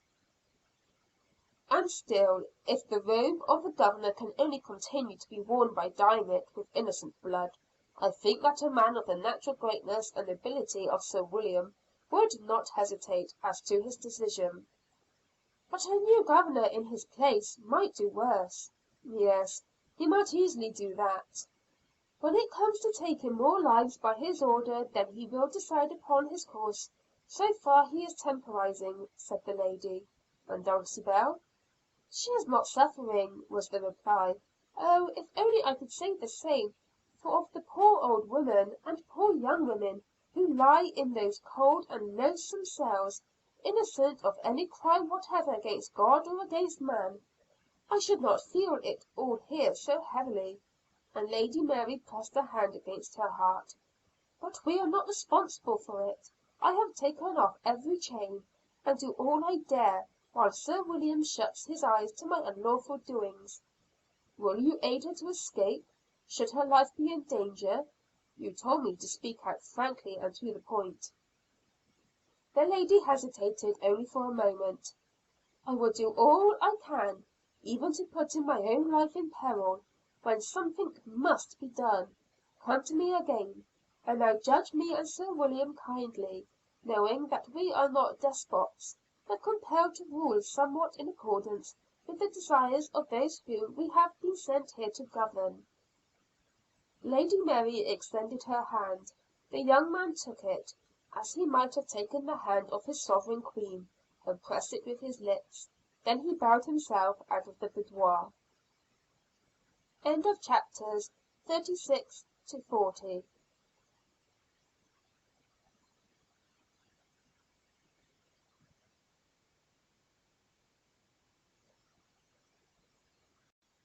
Sections 41 to 44 of Dulcibel by Henry Peterson. This recording is in the public domain. Chapter 41. As Master Raymond walked up the street toward the Red Lion, he felt in better spirits. He had secured the aid, if things should come to the worst, of a very influential friend, and one who, womanlike, would be apt to go even further than her word, as noble spirits in such cases are apt to do. Therefore he was comparatively light hearted. Suddenly he felt a strong grasp upon his shoulder, and turning, he saw a couple of men beside him. One he knew well as Deputy Marshall Herrick of Salem. "You are wanted at Salem, Master Raymond," said Marshall Herrick gravely, producing a paper. Raymond felt a sinking of heart as he glanced over it. It was the warrant for his arrest, issued by Squire Hathorne. "At whose complaint?" he asked, controlling his emotions, and speaking quite calmly and pleasantly. "At the complaint of Mr. Sam Putnam and Master Jethro Sands," replied the officer. "Of witchcraft? That is very curious, for as Dr. Griggs knows, just before I left Salem Farms I was suffering from an evil hand myself." "Indeed!" said the officer. "When am I to go?" "Immediately. We have provided a horse for you." "I should like to get my valise and some clothes from the Red Lion." The officer hesitated. Master Raymond smiled pleasantly. "You must be hungry about this time of day, and may have some of the best wine at the Lion I ever tasted. You shall drink a bottle or two with me. You know that a man travels all the better for a good dinner and a bottle of good wine." The officers hesitated no longer. "You are a sensible man, Master Raymond, whether you are a witch or not," said the deputy marshall. "I think if the wine were better and plentier around Salem, there would be fewer witches," rejoined Master Raymond, which the other officer considered a very witty remark, judging by the way he laughed at it. The result of this strategic movement of Master Raymond's was, that he had a couple of very pleasant and good humored officials to attend him all the way to Salem jail, where they arrived in the course of the evening, proving that thus by the aid of a little metaphorical oil and sugar, even the official machinery could be made to work a good deal smoother than it otherwise would; while the officers themselves expressed their utter disbelief to the people they met of the truth of the charges that had been brought against Master Raymond, who in truth was himself an afflicted person, and had been suffering some time from an evil hand, as the wise Dr. Griggs had declared. The Salem keeper, Uncle Robie, true to his accustomed plan of action, received Master Raymond very gruffly; but after he had got rid of the other professionals, he had a good long talk, and made his cell quite comfortable for him. He also took him in to visit Antipas, who was delighted to see him, and also to hear that Mistress Dulcibel was quite comfortably lodged with Keeper Arnold. Then the young man threw himself upon his bed, and slept soundly till morning. He did not need much study to decide upon his plans, as he had contemplated such a possibility as that, ever since the arrest of Dulcibel, and had fully made up his mind in which manner he would meet it. If, however, he had known the results of the conference of the "afflicted circle" 2 days previous, he would have felt more encouraged as to the probable success of the defense he meditated. The constable that had aided the deputy marshall in making the arrest, had agreed however to send word to Joseph Putnam of what had occurred, and comforted by the thought of having at least one staunch friend to stand by him, Master Raymond had slept soundly even on a prison pallet. The next morning, as early as the rules of the jail would admit, Joseph Putnam came to see him. "I had intended to come and see you in Boston to-day," said Master Joseph, "but the she wolf was too quick for me." "Why, had you heard anything?" "Yes, and I hardly understand it. Abigail Williams called to see Goodwife Buckley yesterday, and told her in confidence that it was probable you would be cried out against by Sister Ann and Jethro Sands, and to warn me of it." "Abigail Williams?" "Yes, and she also dropped a hint that none of the other 'afflicted' girls had anything to do with it, for they looked upon you as a very nice young man and a friend." "Well, that is good news indeed," said Master Raymond, brightening up. "And I called upon Dr. Griggs on my way here, and he says he is confident there was an evil hand upon you when you were suffering at my house, and he will be on hand at the examination to give his testimony, if it is needed, to that effect." "But that terrible sister in law of yours, if she could only be kept away from the examination for half an hour, and give me time to impress the magistrates and the people a little." "It might be done, perhaps," said Joseph Putnam, musing. "Do not be too conscientious about the means, my dear friend," continued Master Raymond. "Do not stand so straight that you lean backward. Remember that this is war, and a just war, against false witnesses, the shedders of innocent blood, and wicked or deceived rulers. If I am imprisoned, what is to become of Dulcibel? Think of her, do not think of me." Joseph Putnam was greatly agitated. "I will do all I can for both of you, but my soul recoils from anything like deceit, as from wickedness itself. But I will think over it, and see if I cannot devise some way to keep Sister Ann away for a time or altogether. Give me at least 15 minutes to work on the magistrates, and to enlist the sympathies of the people in my behalf. For me, so far as my conscience is concerned, I should not hesitate to shoot that Jezebel. For the murder of 20 innocent men and women who have now been put to death, she is mainly responsible; and to kill her, who surely deserves to die, might save the lives of 50 others."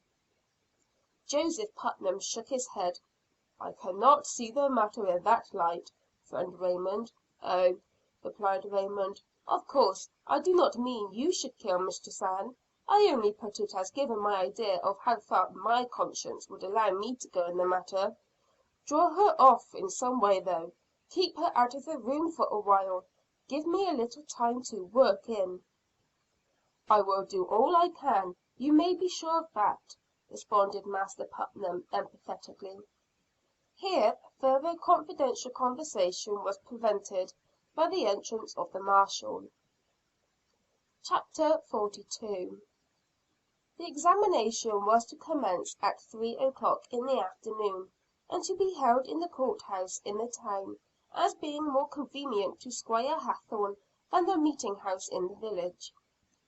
As Master Thomas Putnam's house and farm were several miles beyond the village, it made quite a long ride for them to attend the examination. He had arranged with his wife, however, to start immediately after their usual 12 o'clock dinner, taking her behind him on a pillion, as was customary at that day, his daughter Ann being already in town, where she was paying a visit to a friend. He had received, however, a message about 10 o'clock, requesting his immediate presence at Ipswich on a matter of the most urgent importance, and though he was greatly puzzled by it, he concluded to go at once to Ipswich, and go from there direct to Salem town, without coming home again, as it would be very much out of his road to do so. According to this new arrangement, Mistress Ann would take the other horse, and a lady's saddle, and ride to town by herself. They still had a third horse, but that was already in town with her daughter.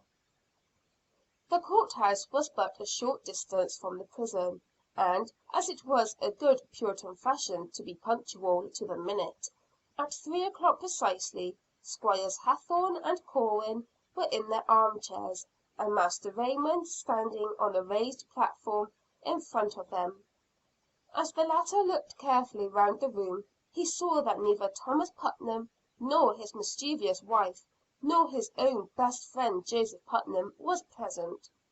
Squire Hathorne also observed that Mistress Ann Putnam was not present, but as she was usually very punctual, he concluded that she would be there in a few minutes, and after some whispered words with his colleague, resolved to proceed with the examination.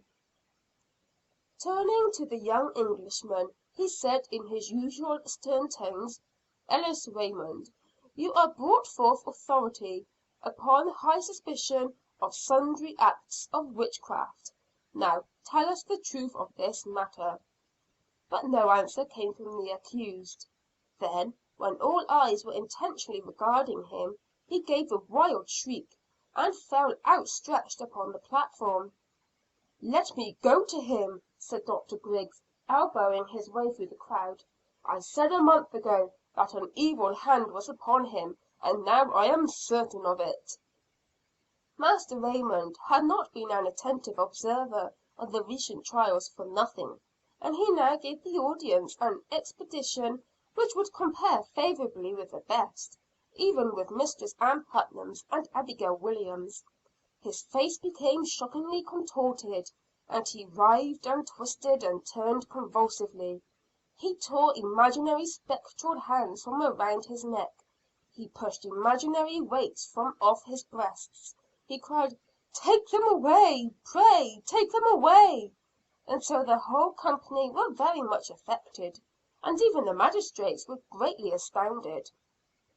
Dr. Griggs loosened his collar and unbuttoned his doublet, and had water brought to sprinkle his face, keeping up a running fire of words at the same time, to the effect that he knew, and had said at least a month before, that Master Raymond had an evil hand upon him. "Who is it that hurts you?" at length asked credulous Squire Hathorne. "See, there is the yellow bird!" cried the young man, staring into vacancy. "He is coming to peck my eyes out. Kill it! Kill it!" dashing his hands out from his face violently. "Has no one a sword? Pray try to kill it." Here an impetuous young villager, standing by, drew his rapier and stabbed violently in the direction of the supposed spectral bird. "Oh, oh, you almost killed it! See, there are some of its feathers, and 3 yellow feathers were even seen floating in the air, being small chicken feathers, with which he had been provided that very morning by Uncle Robie, the jailer. and which the adroit Master Raymond rightly thought would have a prodigious effect. And the result was fully equal to his expectations.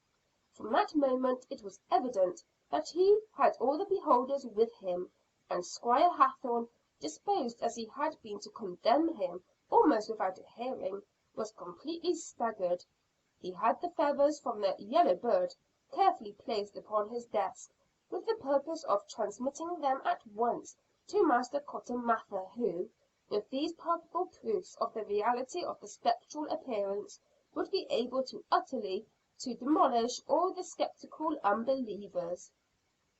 Finding that such an effort had been produced, Master Raymond allowed himself to regain his composure somewhat. "Mistress Ann Putnam, who is one of the two complainants, unaccountably is not here," said Squire Hathorne. "Master Jethro Sands, what have you to say against this young man? You are the other complainant." "Probably my mother has come to the conclusion that she was mistaken as I told her, and therefore she has remained at home," said Ann Putnam, the daughter, who was delighted with the feather expedition, and was secretly wondering how it was done. "Well, what have you to say, Jethro Sands?" The audience looked around at Jethro with scornful faces, evidently considering him an impostor. What did he know about witches, compared to this rich young man from over the seas? "Tell him you find you were mistaken also," whispered Leah Herrick. "After seeing what we have seen, I withdraw my charges, Squire. I think that Mistress Putnam and myself must have been visited by the spectre of somebody else, and not by Master Raymond." "I hope that next time you will wait until you are quite certain," replied Squire Hathorne gruffly. "Do you know that Master Raymond can have his action against you for very heavy damages for slander and defamation?" "I certainly am very sorry, and humbly beg Master Raymond's pardon," said Jethro, very much alarmed. He had never thought that the affair might take this turn, as indeed it did in many cases some 6 months afterward, and which was a very effective damper upon the spirits of the prosecutors. Then the magistrates could do nothing less than discharge the prisoner, and Master Raymond stepped down from the platform a free man, to be surrounded by a quiet circle of sympathizing friends. But his first thanks were due to Dr. Griggs for his professional services. "Doctor, those things you did for me when in the convulsions relieved me greatly," and he took out his purse. "Yes, doctor, I insist upon it. Skill like yours is always worth its recompense. You must not muzzle the ox, you know, that treads out the corn." And he put a gold piece into Dr. Grigg's palm, which was not often favored with anything but silver in Salem.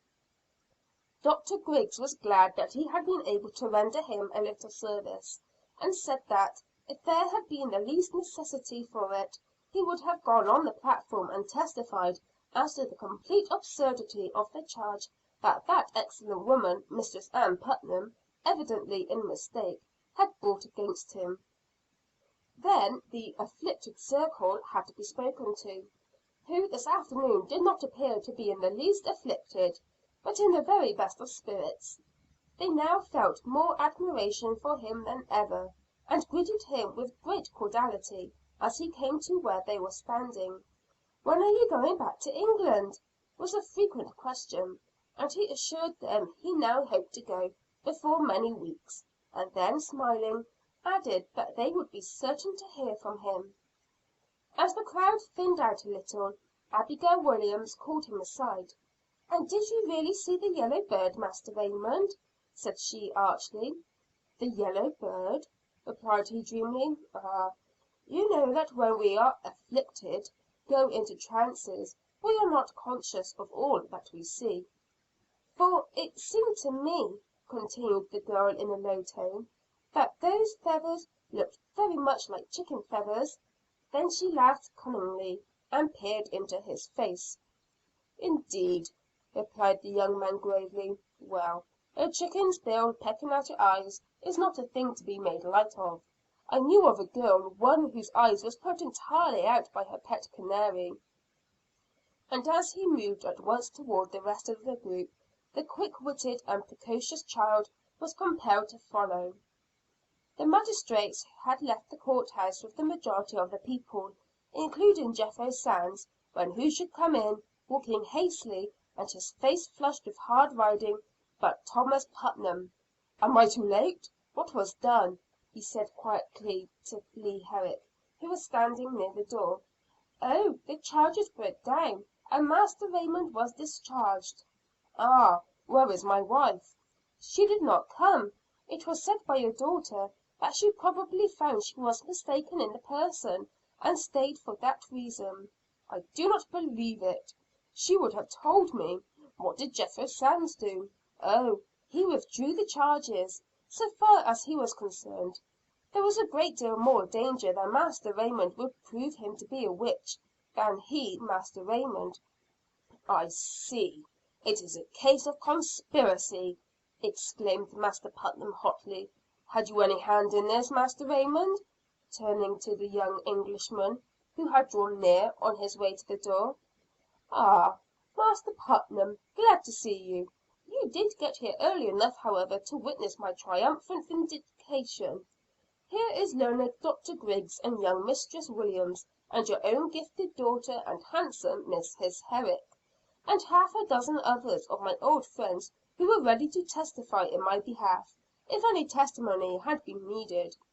Make my compliments to Mistress Putnam, and give her my best thanks for the noble course in confessing by her absence that she was mistaken, and that she had accused the wrong person."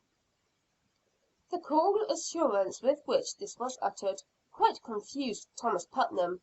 Could his wife have stayed away purposely? Perhaps so, for she was accustomed to rapid changes of her plans. But why then had he been lured off on a wild goose chase, all the way to Ipswich? While he was standing there musing, his daughter came up. "I think, father, you and mother next time had better take my advice," said that incorrigible and unimaginable young lady, just about as opposite a character to the usual child of that period as could well be imagined. But these witchcraft trials, in which she figured so prominently, had utterly demoralized her in this as in certain other respects. Chapter 43. What young Master Joseph Putnam undertook to do, he was apt to do pretty thoroughly. When he had once made up his mind to keep both his brother's wife and his brother's himself away from the examination, he had rapidly thought over various plans, and adopted two, which he felt pretty certain would not fail. They all involved a little deceit, or at least double dealing, and he hated both these things with a righteous hatred. But it was to prevent a great injustice, and perhaps to save life. As he rode rapidly homeward, turning over various plans in his mind, he had passed through the village, when he saw some one approaching on what seemed to be the skeleton of an old horse. He at once recognized the rider as an old character, a carpenter, whom he at one time had occasion to employ in doing some work on a small property he owned in Ipswich. Reining up his horse, Master Putnam stooped to have a chat with the man, whose oddity mainly consisted in his taciturnity, which was broken only by brief and pithy sentences. "A fine day, Ezekiel. How are things in Ipswich?" "Grunty." "Ah, I am sorry to hear it. Why, what is the matter?" "Broomsticks chiefly." "You mean the witches. That is a bad business. But how shall we mend it?" The old carpenter was too shrewd to commit himself. He glanced at Master Putnam, and then turning his head aside, and giving a little laugh, said, "Burn all the broomsticks." "A good idea," replied Master Putnam, also laughing. "Oh, by the way, Ezekiel, I wonder if you could do a little errand for me?" And the young man took out his purse and began opening it. "You are not in a great hurry, are you?" "Hurry is for fools." "You know where my brother Thomas lives? Up this road." They were just where two roads joined, one leading by his own house, and the other past his brother's. I wish I knew the road to heaven as well." "You know how to keep silent, and how to talk also, Ezekiel, especially when you are well paid for it." The old man laughed. "A little bullet sometimes makes a big hole," he said. "I want you to go to my brother Thomas, and say simply these words: Ipswich, Crown and Anchor. Very important indeed. At once. Wait till he comes." "All right," and he held out his hand, into which Master Joseph put as much silver as the old man could make in a whole week's work. "You are not to remember who sent you, or anything else than those words. Perhaps you have been drinking rather too much cider, you know. Do you understand?" The old man's face assumed at once a very dull and vacant expression, and he said in that impressive manner which rather too many glasses is apt to give, "Ipswich, Crown and Anchor. Very important indeed. At once. Wait till he comes." "That will do very well, Ezekiel, but not a word more, mind." "Tight as a tight wrap," replied the old man, and he turned his skeleton's head, and went up the road towards Thomas Putnam's. Joseph felt certain that this would take his brother to Ipswich. Both of them were greatly interested in a lawsuit with certain of Ipswich people regarding the northern boundary of the Putnam farms. Thomas was managing the matter for the family, and was continually on the lookout for fresh evidence to support the Putnam claim. In fact, bright Master Raymond had once said, that between the Salem witches and the Ipswiches, Master Thomas seemed to have no peace of his life. But this was before the witch persecutions had assumed such a tragical aspect. When Ezekiel had found Thomas Putnam and delivered his brief message, without dismounting from his skeleton steed, Master Putnam asked at once who sent the message. "Ipswich, Crown and Anchor. Very important indeed. At once. Wait till he comes," repeated the old man, with a face of the most impassive solemnity, and emphasizing every sentence with his long forefinger. And that was all Master Thomas could get out of him. That much came just as often as he wished it, but no more, not a word.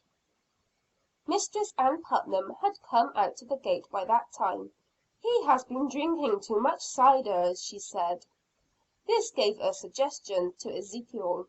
"Yes, too much cider. Rum, steady me."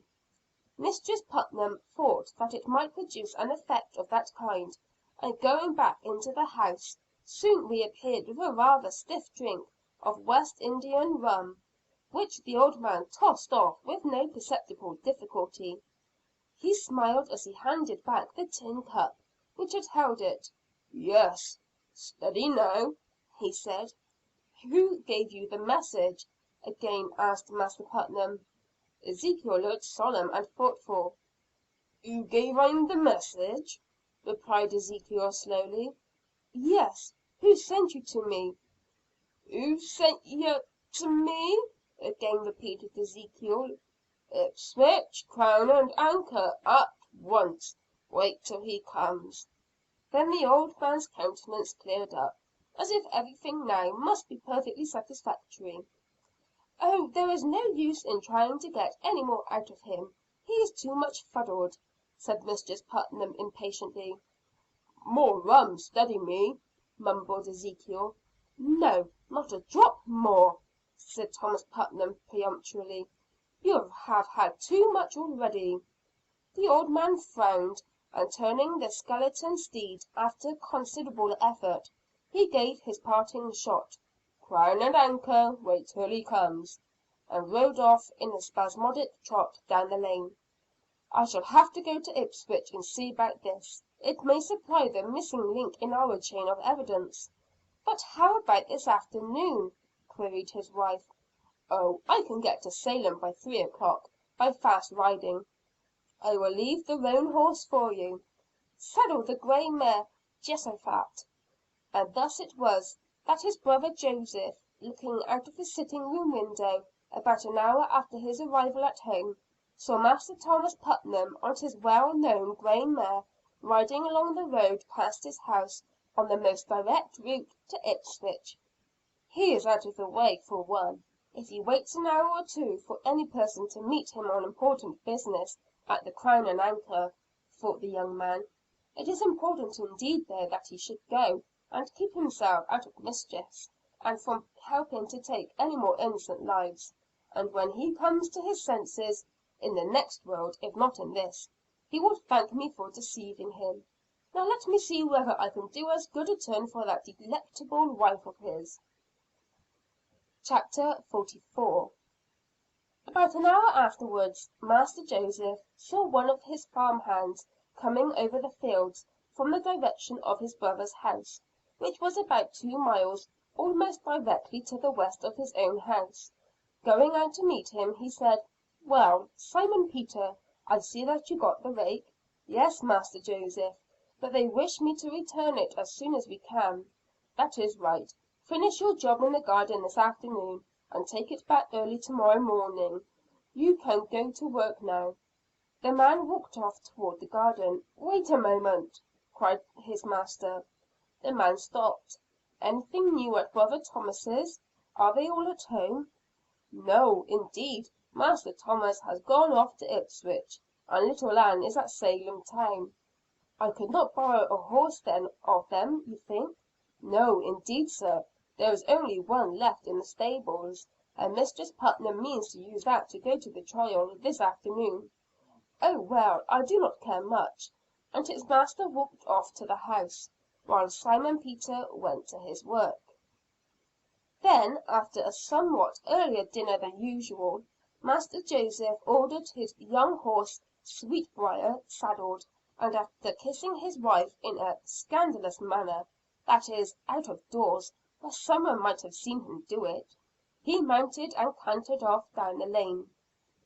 The young man loved a good horse, and he claimed that Sweetbriar, with a year or two more of age and hardening, would be the fastest horse in the province. As to temper, the horse was well named, for he could be as sweet, when properly handled, as a rose, and as sharp and briary as any rose stalk, under contrary conditions. A nervous, sensitive, high mettled animal, Mistress Putnam, though a good rider, said it was too much work to manage him; while her husband always responded that Sweetbriar could be ridden by any one, for he was as gentle as a lamb.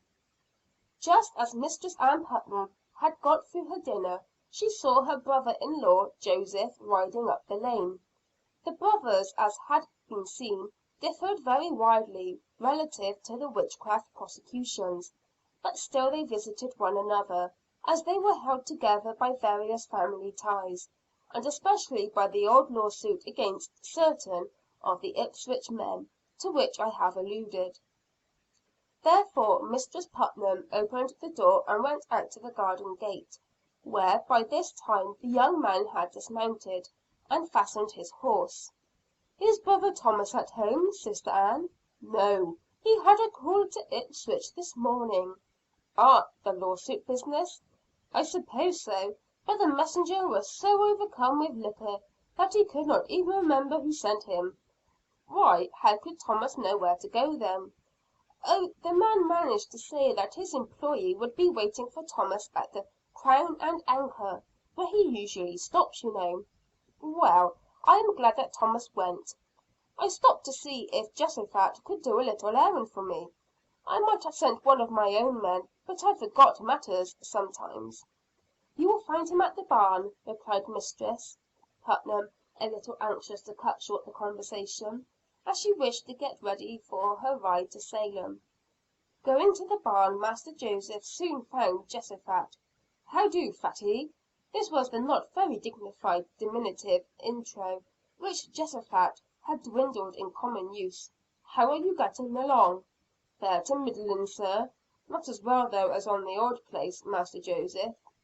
"I do not want to interfere with my brother, remember; but if at any time he should not want you any more, remember the old place is still open for you.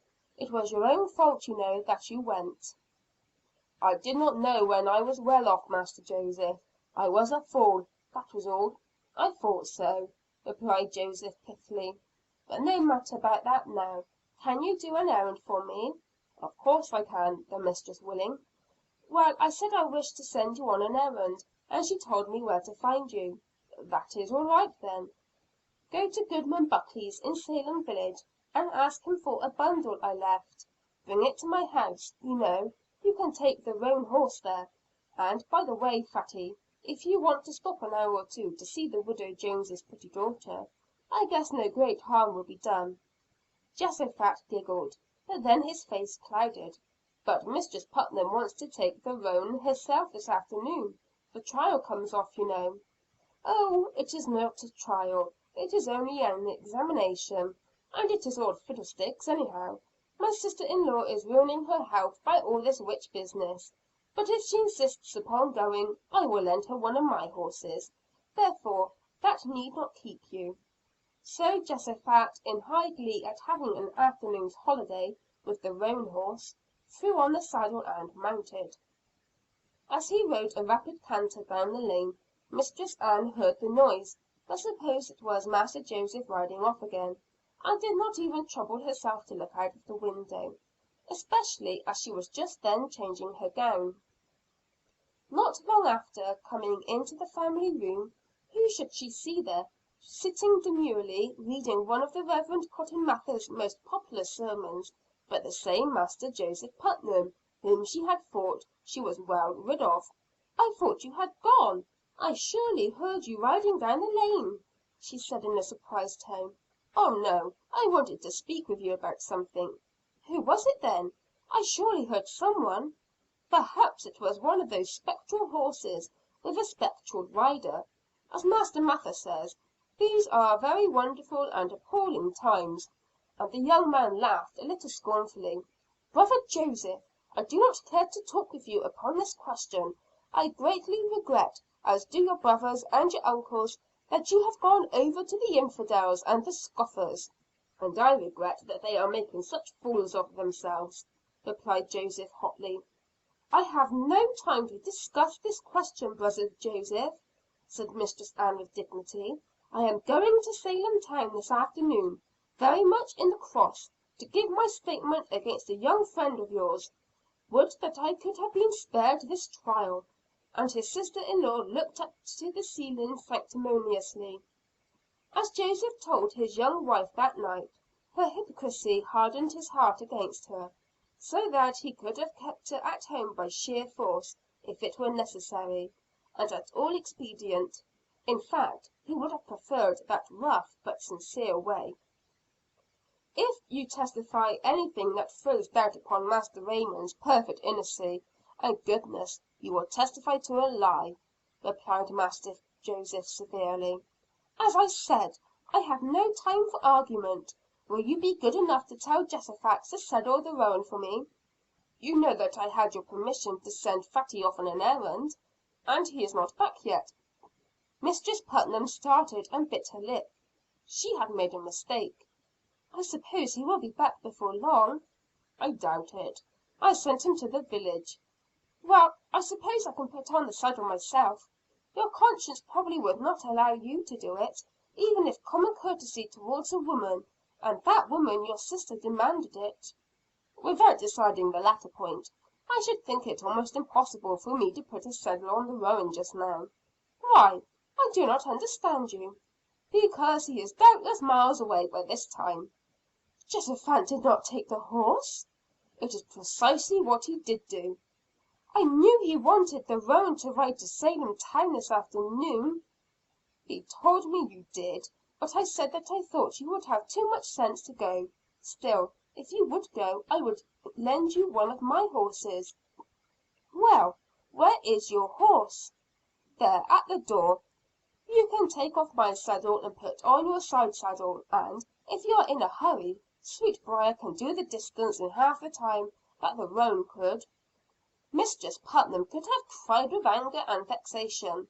Like many people of strong and resolute will, she was a good deal of a coward on horseback, and she knew that Sweetbriar was the farmers called a young and very skittish animal.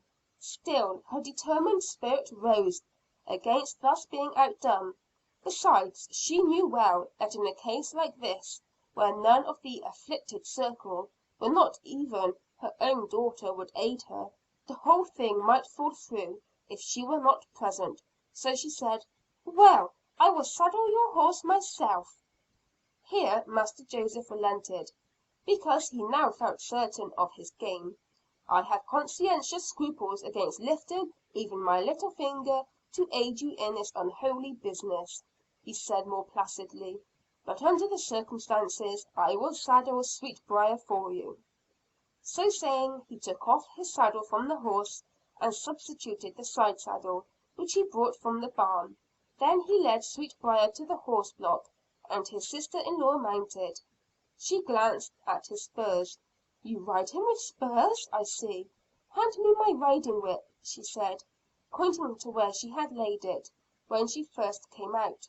"I would not strike him if I were you. He is not used to the whip. It might make him troublesome." Mistress Putnam made no reply, but gathered up the reins, and the horse started down the lane. A singular smile came across the young man's features. He went back and closed the door of the house, and then started in a rapid walk across the field towards his own home. Neither of them thought it mattered that the house was left for a time unprotected. Mistress Putnam knew that a couple of farm hands were at work in a distant field, who would be back at sundown; and there were so few strollers at that time, that no farmer thought of bolting up his doors and windows when he went to meeting or to see a neighbor. The way home across the fields was a good deal nearer than to go by the road, as the latter made quite an angle; and as the young man strode swiftly on he could see in many places his sister in law riding deliberately along and approaching the forks of the road, where anyone going to his own house would turn and ride away from, instead of toward Salem town. "When she gets to the forks of the road, look out for squalls," said Master Joseph to himself. For many had been his own fights with Sweetbriar, when the horse wanted to go towards his stable after a long ride, and his young master wanted him to go into the opposite direction. Sweetbriar had already gone about 20 miles that day, and, besides, had been given only the merest mouthful for dinner, with the object of preparing him for this special occasion. The next swell in the ground afforded the young man an excellent view. Sweetbriar had arrived at the turn which led to his stable, where rest and oats awaited him; and it evidently seemed to him the height of injustice and unreason to be asked to go all the way back to Salem again. Mistress Ann, however, knew nothing of these previous experiences of the animal, but imputed his insubordinate behavior entirely to self-will and obstinacy. And thus, as the great globe moves round the sun in a perpetual circle, as the result of the two conflicting forces of gravitation and fly off it iveness, so Sweetbriar circled round and round like a cat chasing his tail, as the result of the conflicting wills of himself and his rider. Master Joseph watched the progress of the whole affair with decided pleasure. "No woman but a witch could get Sweetbriar past that turn," he said to himself, laughing outright, "and no man who had not a pair of spurs on." At last, getting out of all patience, Mistress Putnam raised her whip and brought it down sharply on her horse's shoulder. This decided the struggle, for unused to such punishment, the fiery animal reared, and then turning, sprang up the road that led to his stable at a wild gallop.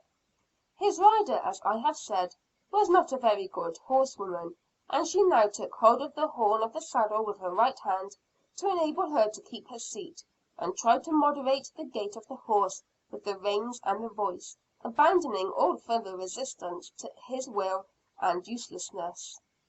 Setting off at a run, Master Joseph was able to reach home just about the same time as his sister in law did. "Ah, I'm glad you changed your mind, Sister Ann, about going to Salem. It is a great deal more sensible to come and spend the afternoon with Elizabeth." "Very glad to see you, Sister Ann," said Mistress Joseph, coming out to the horse block. at which Sweetbriar from force of habit had stopped. Mistress Ann looked offended, and replied coldly, "I had no intention of coming here this afternoon, Sister Elizabeth; but this vile brute, which Joseph lent me, after sending away my own horse, would neither obey the reins nor the whip."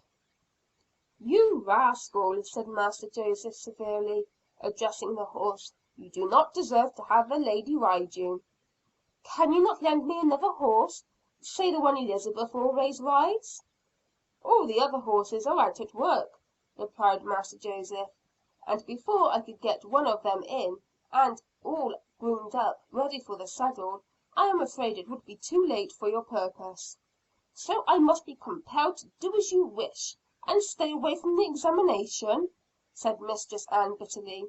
"Oh, if you choose, I will put a pillion on Sweetbriar, and see how that works," replied Master Joseph, with a meek and patient expression of countenance, as of one upbraided without cause. "To be sure, Sweetbriar has never been asked to carry double, but he might as well learn now as ever." "That seems to be the only thing that can be done now," and the expression of Mistress Ann's face resembled that of a martyr who was about to be tied to the stake; for riding on a pillion brought the lady always into the closest proximity with the gentleman, and she was now cherishing towards Master Joseph a temper that could hardly be called sisterly. There was necessarily a great waste of time in getting the pillion on Sweetbriar. He never had carried double, and he evidently felt insulted by being asked to do it. Master Joseph glanced at the sun, and knew it must be now full 2 o'clock. Only by fast riding would it be possible to get to Salem Courthouse by 3, and the roads, as they then were, did not admit of fast riding except in a few places.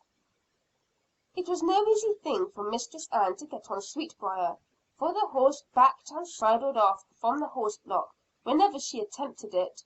All his sweetness seemed gone by this time, and the briars alone remained. At least 15 minutes more were lost in this way, but at last the difficult feat was accomplished. "Hold on tight to me," said the young man, "or you will be thrown off." For the irritated animal began to curvet around in all directions, manifesting a strong determination to go back to his stable instead of forward towards Salem. "I think we had better try the other road, and not pass the forks where you had so much trouble with him," said Master Joseph, as the horse went more quietly, going up the first hill. "As you think best," said his sister in law in a sharp tone. "If I had a horse like this I would shoot him." "Oh, Sweetbriar is good enough usually. I never saw him so violent and troublesome as he is to day, and I think I know the reason of it." "What is the reason?" "I fear he has an evil hand upon him," said Master Joseph with great solemnity. "Nonsense!" replied Mistress Ann sharply. "He has got the wicked one in him, that is the matter with him." "That is about the same thing," said Master Joseph. Now they were at the top of a hill, and the horse broke into tantrums again, requiring all of Master Joseph's skill to prevent his toppling himself and his two riders over one of the many boulders that obstructed the road. "If you do not hold on to me more tightly, Sister Ann, you will be thrown off," said Master Joseph, putting back his right hand to steady her; and Mistress Ann was compelled to lock her arms round him, or take the chance of serious injury from being dashed to the rough highway.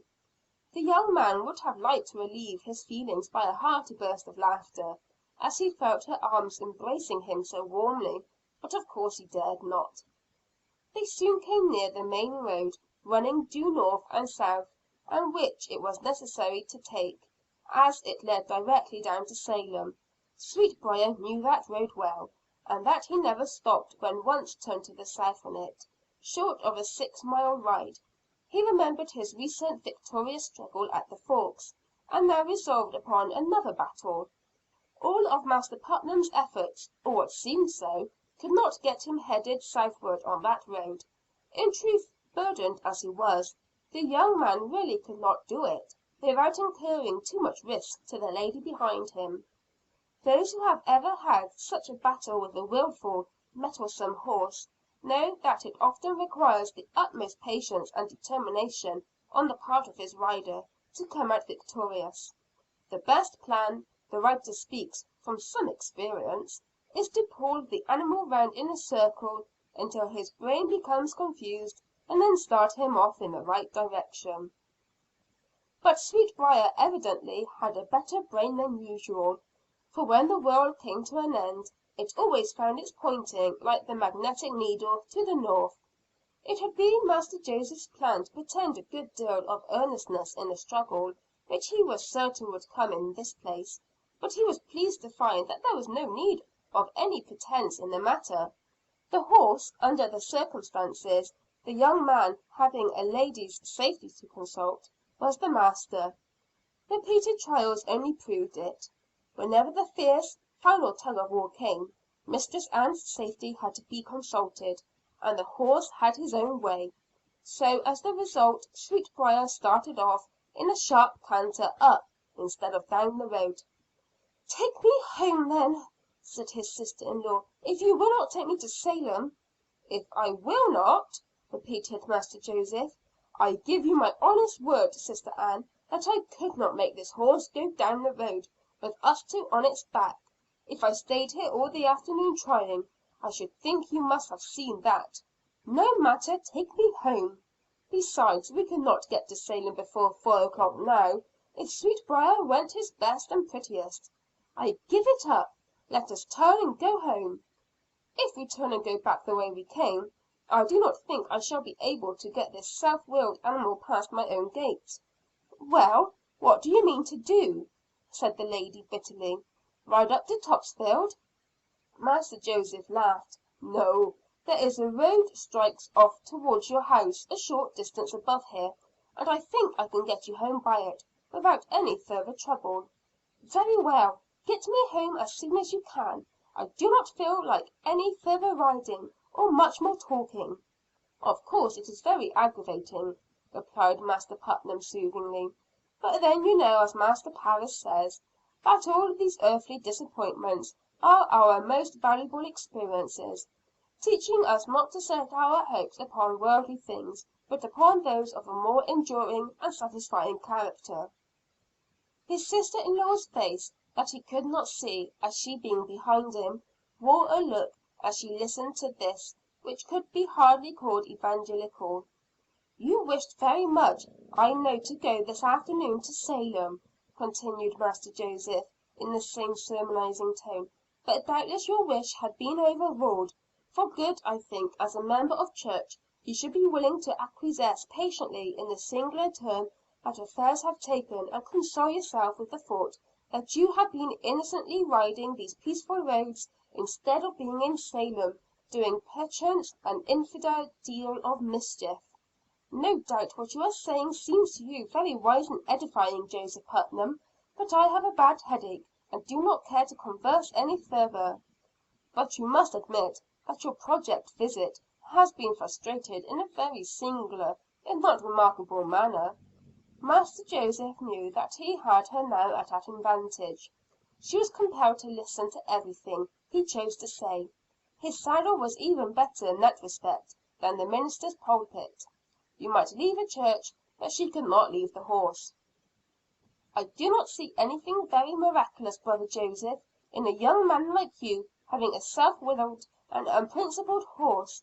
In truth, the wonder would be if you had a decent and well governed animal," replied his sister in law wrathfully.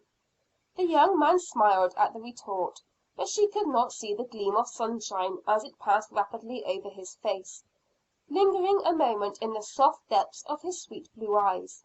There was no smile however in his voice, but the previous solemnity, as he continued, "And yet, if Balaam's ass could see the angel of the Lord, with his drawn sword, standing in the way, and barring his further progress in wrong doing, why might not this horse, who is much more intelligent than an ass, have seen a similar vision?"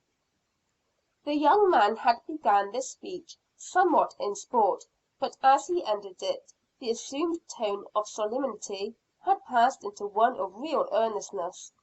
For, as he asked himself, why should it not be? This woman with him was bound on a wicked errand. Why should not the angel or the Lord stand in her way also, and the horse see him, even if his riders did not? Mistress Putnam made no answer. Perhaps now that the young man was really in earnest, what he said made some impression upon her, but more probably it did not. He too relapsed into silence. It seemed to him a good place to stop his preaching, and let his sister in law think over what he had said. "Thank Heaven we are here at last!" said the baffled woman, as they rode up to the horse block at her own door. Sweetbriar stood very quiet as she stepped on the block, Master Joseph keeping his seat. "Will you dismount and stay to supper, brother Joseph?" said Mistress Ann in a soft purring tone. Master Joseph fairly started with his surprise, and looked steadily into her dark inscrutable eyes like jails, as she gazed upon sleeping Caesar. "No, I thank you. I expect a friend to supper. I hope brother Thomas heard some good news at Ipswich. Come and see us when you feel like it." And he rode off. As he told his wife afterwards, he would not have taken supper with his sister Ann that evening, as he valued his life. And yet perhaps it was all imagination, and he did not see that thing lurking in the depths of his sister in law's cold, unfathomable eyes that he thought he did. And yet her testimony against Rebecca Nurse, read to us, even at this late day, with all the charity that we are disposed to exercise towards things so long past as cold-blooded, deliberate murder. End of chapters 41 to 44.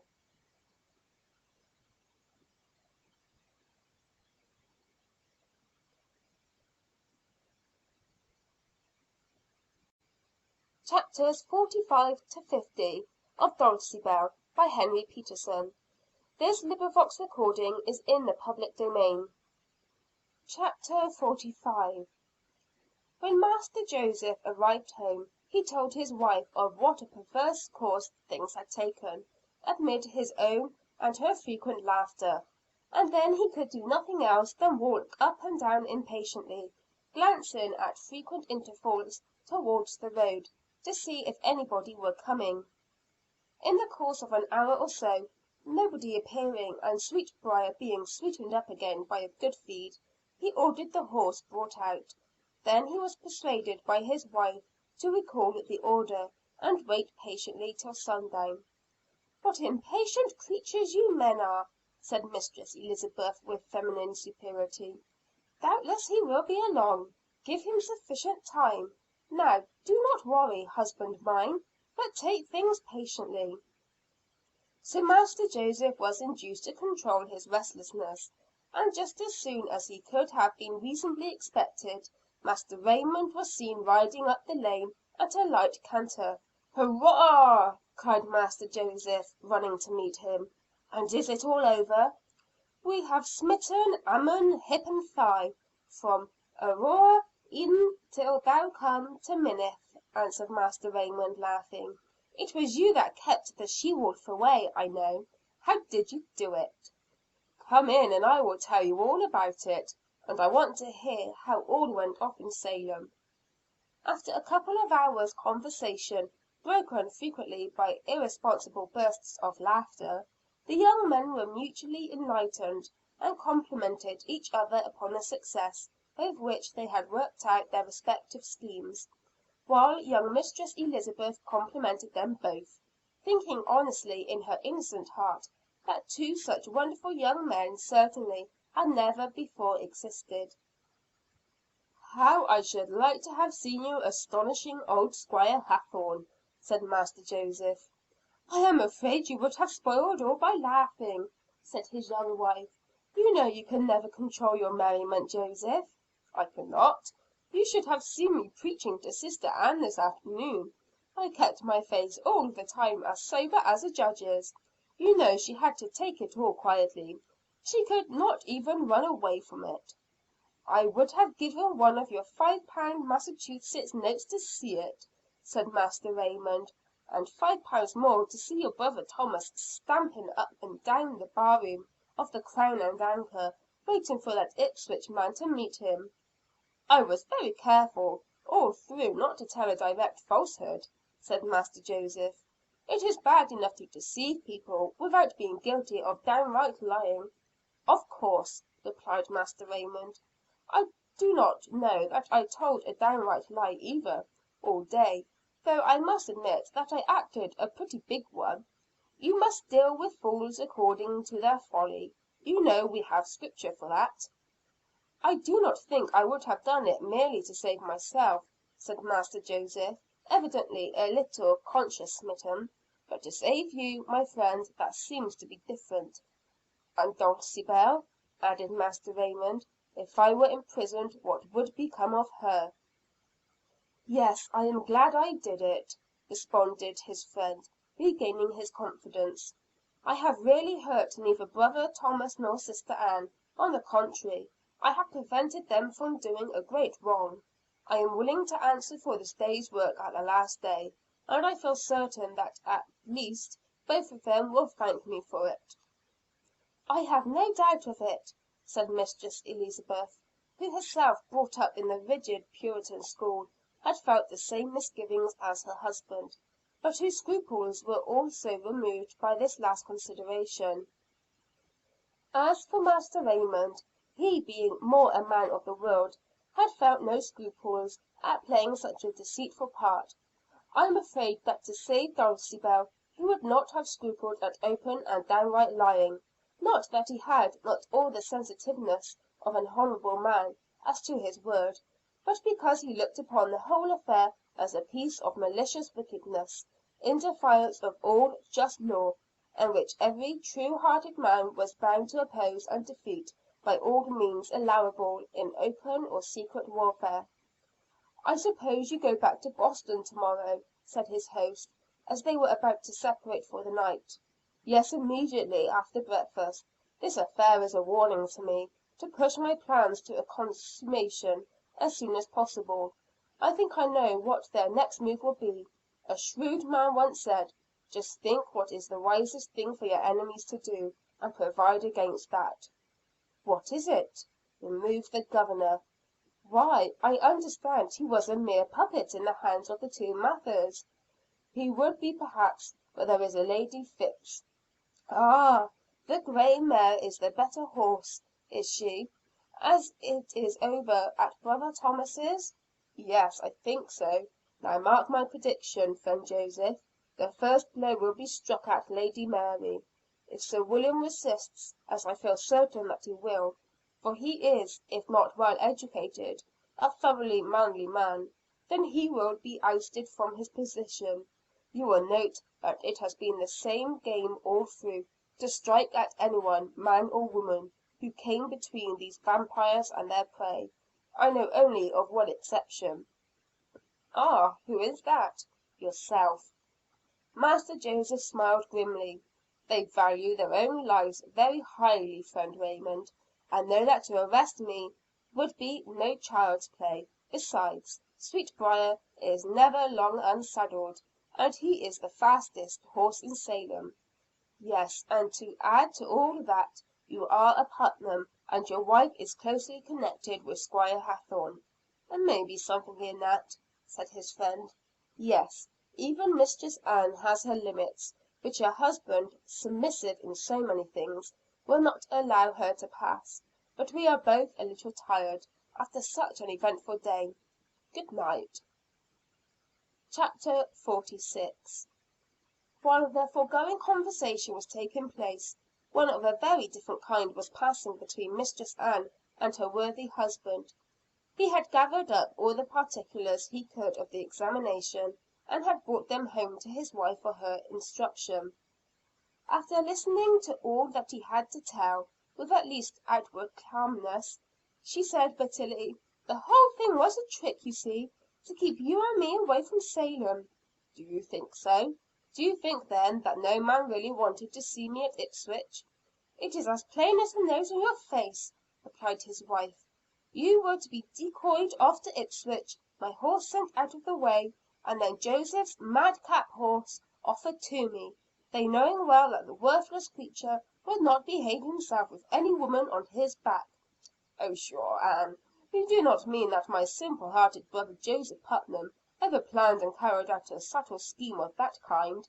said honest Thomas, with an older brother's undervaluation of the capabilities of a mere boy like Joseph.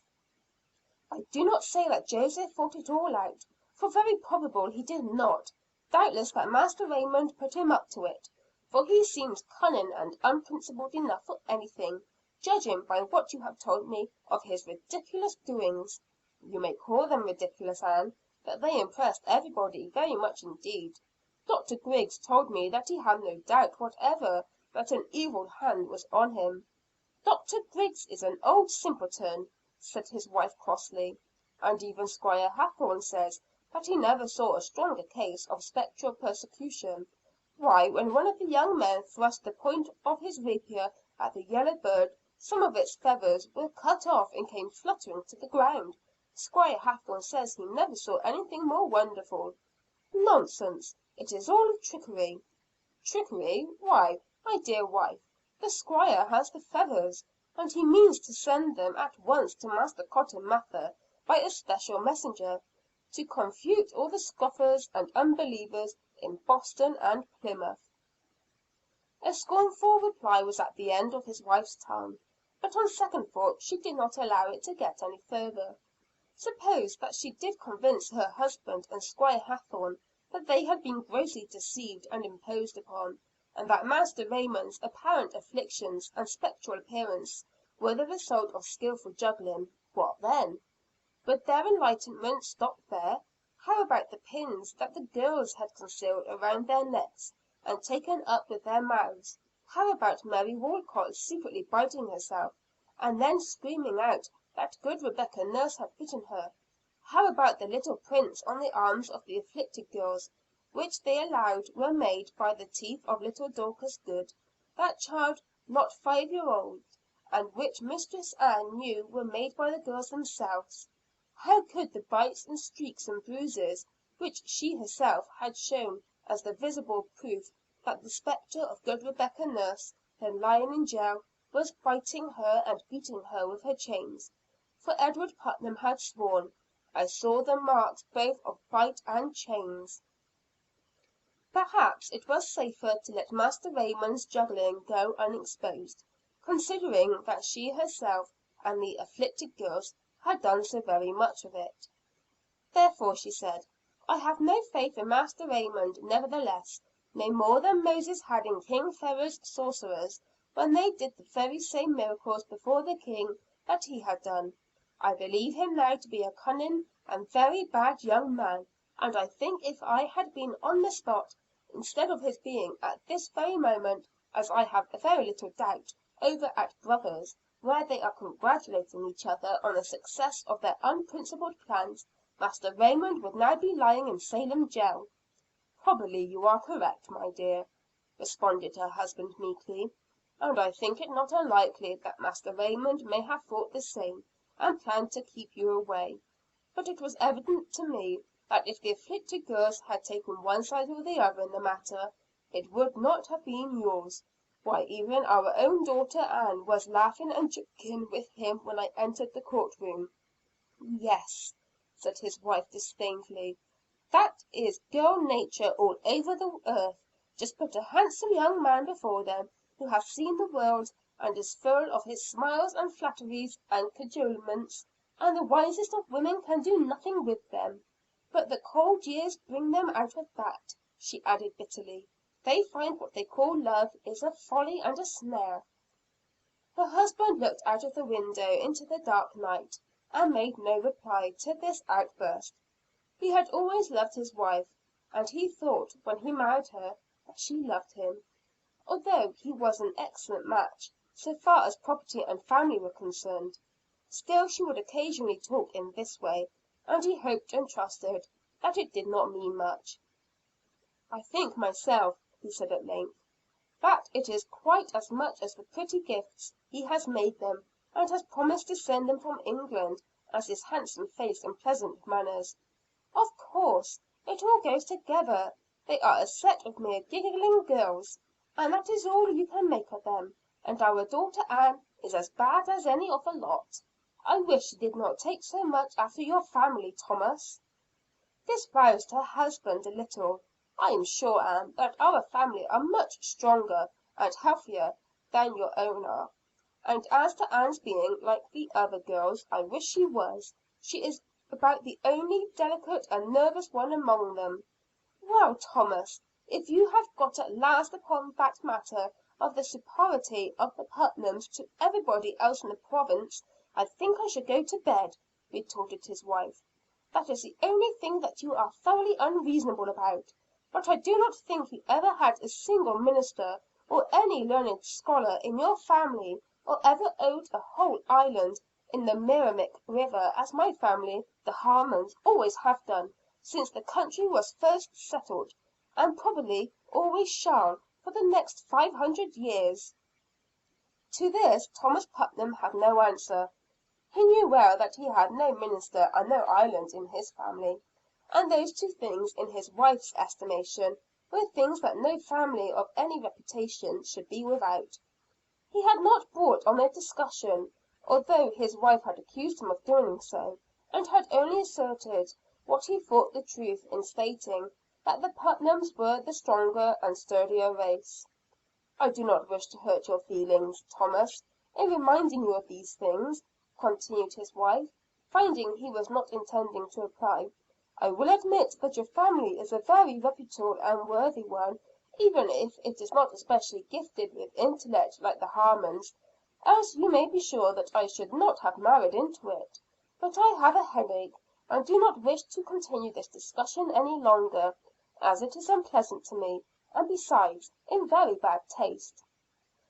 And so, taking the hint, Master Putnam, like a dutiful husband who really loved his somewhat peevish and fretful wife, acknowledged by his silence in the future that the Harmons were more superior to any family that could not boast of possessing a minister and an island, the latter for 500 years. Chapter 47. When Master Raymond returned to Boston, he found that an important event had taken place in his absence. Captain Alden and Master Philip English and his wife had all escaped from prison, and were nowhere to be found. How Captain Alden had managed things with the jailer, this young man was not able to ascertain; probably, however, by a liberal use of money.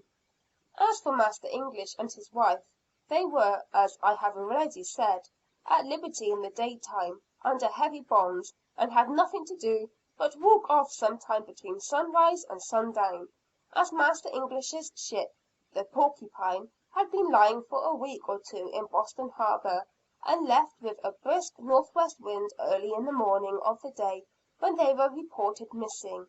It was not difficult for anyone to surmise as to their mode of escape. As to Captain Alden, he might or might not have gone with them. As was natural, there was a good deal of righteous indignation expressed by all in authority. The jailer was reprimanded for his carelessness in the case of Captain Alden, and warned that if another prisoner escaped, he would forfeit his, of late, very profitable position, and the large properties of both gentlemen were attached and held as being subject to confiscation. But while the magistrates and officials usually were in earnest in these proceedings, it was generally believed that the Governor, influenced by Lady Mary, had secretly favored the escaping parties. The two ministers of South Church, Masters Willard and Moody, were also known to frequently visit the Captain and Master English in their confinement, and to have expressed themselves very freely in public, relative to the absurdity of the charges which had been made against them. Master Moody had even gone so far as to preach a sermon on the text, "When they persecute you in this city, flee ye into another," which was supposed by many to have a direct bearing on the case of the accused. And it is certain that soon afterwards the Reverend Master Moody found it expedient to resign his position in South Church and go back to his old home in Portsmouth. Anxious to learn the true inwardness of all this matter, Master Raymond called a few days after his return to see Lady Mary. Upon sending in his name, a maid immediately appeared, and he was taken as before to the boudoir, where he found her ladyship eagerly awaiting him. "And so you are safely out of the lines then, Master Raymond," she said, laughing. "I heard you had passed through securely." The young man smiled. "Yes, thanks to Providence, and to a good friend of mine in Salem." "Tell me about it," said the lady. "I have the magisterial account already, I now wish to have yours." "Will your ladyship pardon me if I ask a question first? I am so anxious to hear about Mistress Dulcibel. Have you seen her lately? And is she well?" "As well and as blooming as ever. The keeper and his wife treat her very kindly, and I think would continue to do so, even if the supply of British gold pieces were to fail. By the way, she might be on the high seas now, or rather in New York, if she had so chosen." "I wish she had. Why did she not go with them?" "Because your arrest complicated things so. She would not go and leave you in the hands of the Philistines." "Oh, that was foolish." "I think so too, but I do not think that you are exactly the person to say so," responded the lady, a little offended at what seemed a want of appreciation of the sacrifice that Dulcibel had made on his account. But Master Raymond appeared not to notice the rebuke. He simply added, "If I could have been there to counsel her, I would have convinced her that I was in no serious danger; for even if imprisoned, I do not think there is a jail in the province that could hold me." "Well, there was a difficulty with the keeper also, for she had given her word, you know, not to escape when she was taken into his house." "But Captain Alden had also given his word. How did he manage it?" "I don't know," replied the lady; "but to a hint dropped by Dulcibel, the jailer shook his head resolutely, and said that no money would tempt him." "The difficulty in her case then remains the same as ever," said the young man thoughtfully, and a little gloomily. "She might go into the prison, but that would be to give warning that she had planned to escape. Besides, it is such a vile place, that I hate the idea of her passing a single night in one of its sickening cells." "Perhaps I can wring a pardon out of Sir William," said the young lady, musing. "Oh, Lady Mary, if you only could, we should both forever worship you." The lady smiled at the young man's impassioned language and manner. He looked as if he would throw himself at her feet. "I should be glad to do it, but Sir William just now is more rigid than ever. He had a call yesterday from his pastor, Master Cotton Mather, and a long talk from him about the witches. Master Mather, it seems, has had further evidence, and of the most convincing character, of the reality of those spectral appearances." "Indeed?" said Master Raymond, showing great interest, for he had an idea of what was coming. "Yes. In a recent examination at Salem before Squire Hathorne, a young man struck with his sword at a spectral yellow bird which was tormenting an afflicted person, and several small yellow feathers were cut off by the thrust and floated down to the floor. Squire Hathorne writes to Master Mather that he would not have believed it if he had not seen it, but as it was, he would be willing to take his oath before any court in Christendom, that this wonderful thing really occurred." Master Raymond could not help laughing. "I see you have no more faith in the story than I have," continued Lady Mary. "But it had a great effect upon Sir William, coming from a man of such wonderful learning and wisdom as Master Cotton Mather, especially as he said that he had seen the yellow feathers himself, which had since been sent to him by Squire Hathorne, and which had a singular smell of sulphur about them." The young man broke into a heartier laugh than before. Then he said scornfully, "It seems to me that no amount of learning, however great, can make a sensible man out of a fool." "Why, you know something about this then? Did it happen while you were in Salem?" "I know everything about it," said Master Raymond. "I am the very man that worked the miracle." And he proceeded to give Lady Mary a detailed account of the whole affair, substantially as it is known to the reader. "By the way, As to the feather smelling of sulphur," concluded the young man, "I think that is very probable, inasmuch as I observed the jailer's wife that very morning giving the younger chickens powdered brimstone to cure them of the pip." "I think you are a marvellously clever young man," was the lady's first remark, as he concluded his account. "Thank your ladyship," replied Master Raymond, smiling. "I hope I shall always act so as to deserve such a good opinion." "I would have given my gold cup, which the Duke of Albemarle gave me, to have been there, especially when the yellow bird's feathers came floating down to Squire Hathorne's reverential amazement," said Lady Mary, laughing heartily. "You must come up here to morrow morning at noon. Master Mather is to bring his feathers to show the Governor, and to astound the Governor's skeptical wife. You are not afraid to come, are you?" "I shall enjoy it very much. That is, if the Governor will promise that I shall not suffer for my disclosures. I am free now, and I do not wish to be arrested again." "Oh, I will see to that. The Governor will be so curious to hear your story, that he will promise all that you desire as to your safety. Besides, you will not be sorry to take down Master Mather a little. These Puritan ministers presume on their vocation too much. They all think they are perfectly capable of governing not only provinces but kingdoms, while the whole history of the world proves their utter incapacity to govern even a village wisely." "That is true as the gospel, Lady Mary.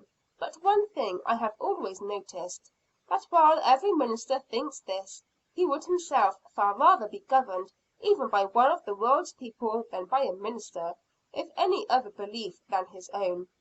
So you see they really do think the same as we do about it, only they do not always know it."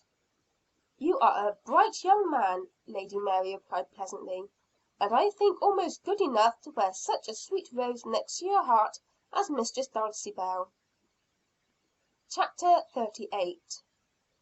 That evening, as Master Raymond was standing in the bar room of the Red Lion, Captain Tolley came in, and after tossing off a stout glass of rum and water, went out again, giving the young Englishman a nod and the agreed upon signal, a smoothing of his black beard with the left hand. After the lapse of a few minutes, Master Raymond followed, going towards the wharfs, which in the evening were almost deserted. Arrived at the end of one of the wharfs, he found the captain of the Storm King. "So you got out of the clutches of those Salem rascals safely?" said the Captain. "I was afraid I should have to go all the way to Salem for you." "You would not have deserted me then, Captain?" "That is not of the kind of a marlinspike I am," replied the Captain quaintly. "I'd have got you out of Salem jail, unless it is a good deal stronger than the Boston one." "Thank you, Captain, but I am glad there was no need of your trying." "You heard of course that Captain Alden was off, and Master and Mistress English?" "Yes, and very glad I was too." "Why did not your sweetheart go with the Englishes?" "There were several reasons. One, a rather foolish one, she would not leave me in prison." "She would not?" "No." "D me! Why that girl is fit to be a sailor's wife. When we get her off safely, I intend to have her as the figure head of the Storm King." "I am afraid that would be a very unhealthy position. She might catch a bad cold," replied Master Raymond. "Of course I mean in wood, painted white, with red cheeks," said Captain Tolley. "It brings good luck to have a fine woman for a figurehead. Pleases old Nep, you know." "But we must get her off first," rejoined Master Raymond. "Now to keep out of that hateful jail. She has given her word to Keeper Arnold not to escape. You know she cannot break her word." "Of course not," replied the Captain. "A lady is like a sailor, she cannot go back on her promise." "And there is where the trouble comes in." "Buy Keeper Arnold over." "I am afraid I cannot not for a good while at least. They are all down upon him for Captain Alden's escape. They might give him a terrible whipping if another prisoner got off." The Captain shrugged his shoulders. "Yes, I saw them whip some Quakers once. It was not a good, honest lash, but something the hangman had got up on purpose, and which cut to the very bone.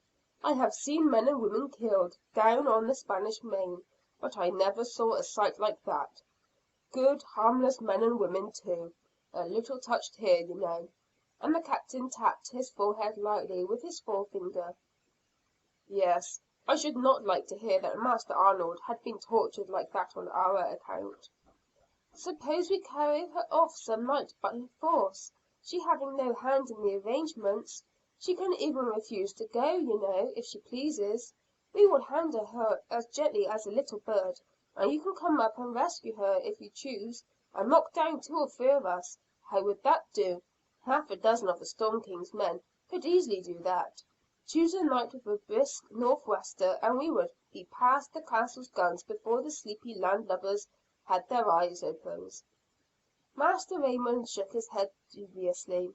"I do not like it, and yet I suppose it must do, if nothing better can be found.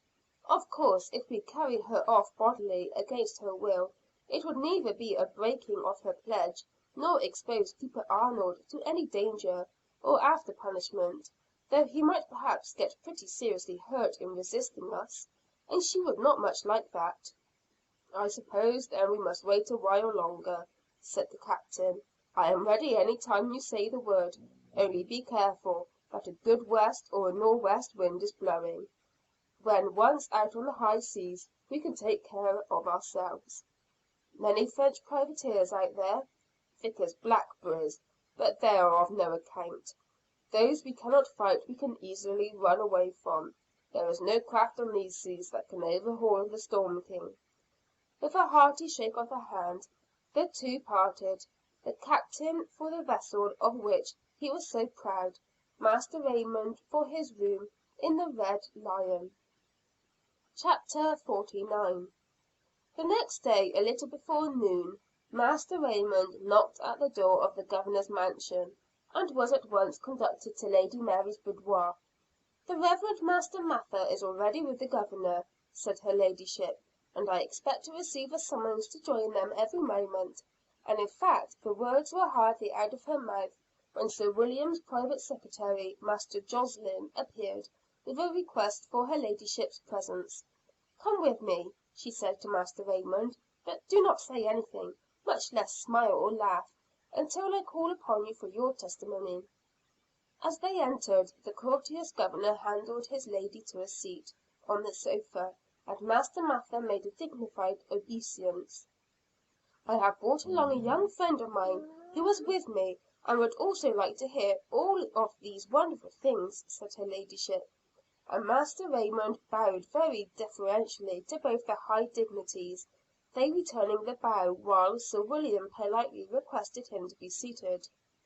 "I was just on the point of showing to Sir William the most remarkable curiosities of even this very remarkable era, and he suggested that you also doubtless would like to see them," said the minister, at this time a man of about 30 years of age. He was rather a comely and intelligent looking man, and Master Raymond wondered that one who appeared so intellectual should be the victim of such absurd hallucinations. Lady Mary bent her head approvingly in answer to the minister. "I should like it very much to see them," she replied courteously, and Master Mather continued: "In the work I have been preparing on the wonders of the invisible world, several of the sheets of which I have already shown to Sir William, I have collected many curious and wonderful instances.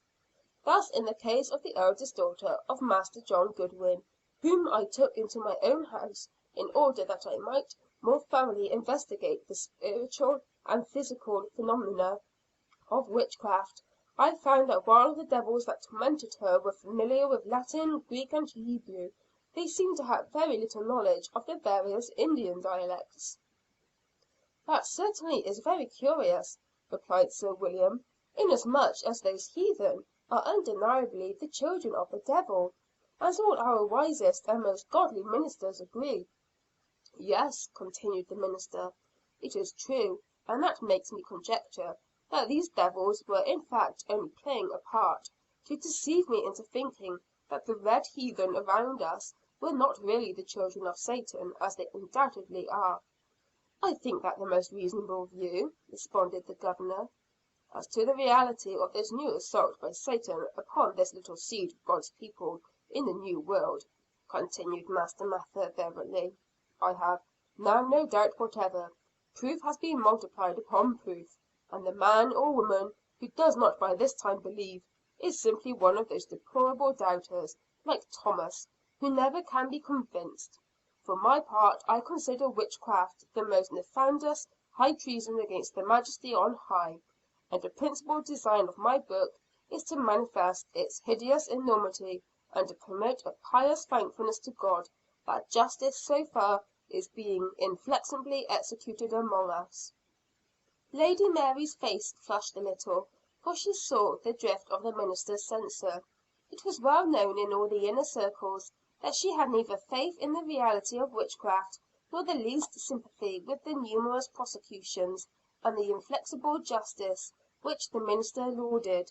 The Governor knew his wife's temper, and hastened to say, "Still we must admit, Master Mather, that some persons with tender conscience require more convincing proofs than do others; and therefore I was anxious that Lady Mary should see these feathers you spoke of, cut from the wings of one of those yellow birds which appear to be used so frequently as familiars by the Salem witches." "Oh yes, I had forgotten them for a moment." And putting his hand into his breast pocket, Master Mather produced a small box, which he opened carefully, and called their attention to a couple of small yellow feathers placed on a piece of black cloth within. "I would not take £100 for these spectral feathers," said the minister exultingly. "They are the only positive proof of the kind, now existing in the whole world. With these little feathers I shall dash out the brains of a host of unbelievers, especially of that silly caliph, or caitiff, who is all the time going around among the merchants, wagging his vile tongue against me." Sir William and Lady Mary had been looking upon the feathers very curiously. At last Lady Mary gave a low, incredulous laugh. Her husband looked at her inquiringly. "They are nothing but common chicken feathers, which could be picked up in any barnyard," she said scornfully. "Your ladyship is very much mistaken. You never saw chicken feathers like those," said the minister, his face now also flushing. "Who was the yellow bird afflicting when these feathers were cut?" the lady asked. "A young man was on his examination for witchcraft, Squire Hathorne writes me; but he was found to be himself a victim, and was released; which proves, by the way, how careful the worshipful magistrates are in Salem, lest any who are innocent should be implicated with the guilty. The young man began to cry out that an evil hand was on him, and that a yellow bird was trying to peck out his eyes, whereupon one of the bystanders pulled out his rapier and smote at the spectral bird, when these feathers were cut off, becoming visible of course as soon as they were detached from the bird and its evil influence. It is one of the most wonderful things that I ever heard of." And Master Mather gazed on the feathers with admiring and almost reverential eyes.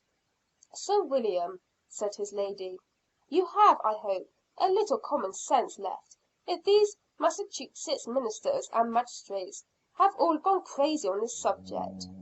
You know what a chicken is, if they do not.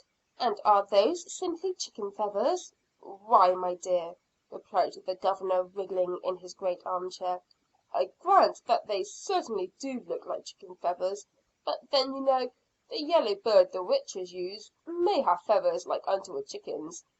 "Nonsense!" replied Lady Mary. "None are so blind as those that will not see. I suppose that if I were to bring that afflicted young man here, and he were to acknowledge that the whole thing was a trick, got up by him to save his life, you would not believe him." "Indeed I should," replied Sir William. "Yes, Lady Mary, find the young man and question him yourself," said Master Mather. "None are so certain as those that have never informed themselves. I have made inquiry into these marvelous things.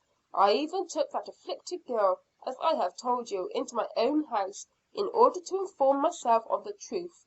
When you have investigated the matter to 1/10 the extent that I have, you will be prepared to give a reasonable opinion as to its truth or falsehood. Until then, some modesty of statement would become a lady who sets up her crude opinion against all the ministers and the magistracies of the land." This was a tone which the leading ministers of that day among the Puritans did not hesitate to take, even where high dignitaries were concerned, and Master Mather had the highest ideas of the privilege of his order. "Then I suppose, Master Mather, that if the afflicted young man himself should testify that these feathers were simply chicken feathers that he had artfully thrown up into the air, you would not acknowledge that he had deceived you?"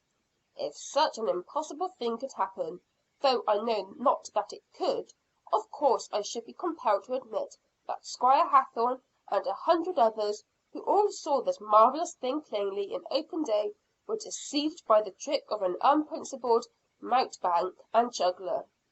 "I shall hold both you and Sir William to your word," replied Lady Mary emphatically. Then turning to the young Englishman, who had remained entirely silent so far, paying evident attention to all that was spoken, but giving no sign of approval or disapproval, she said, "Master Raymond, what do you think of this matter?" Master Raymond rose from his chair and stepped a pace or two forward.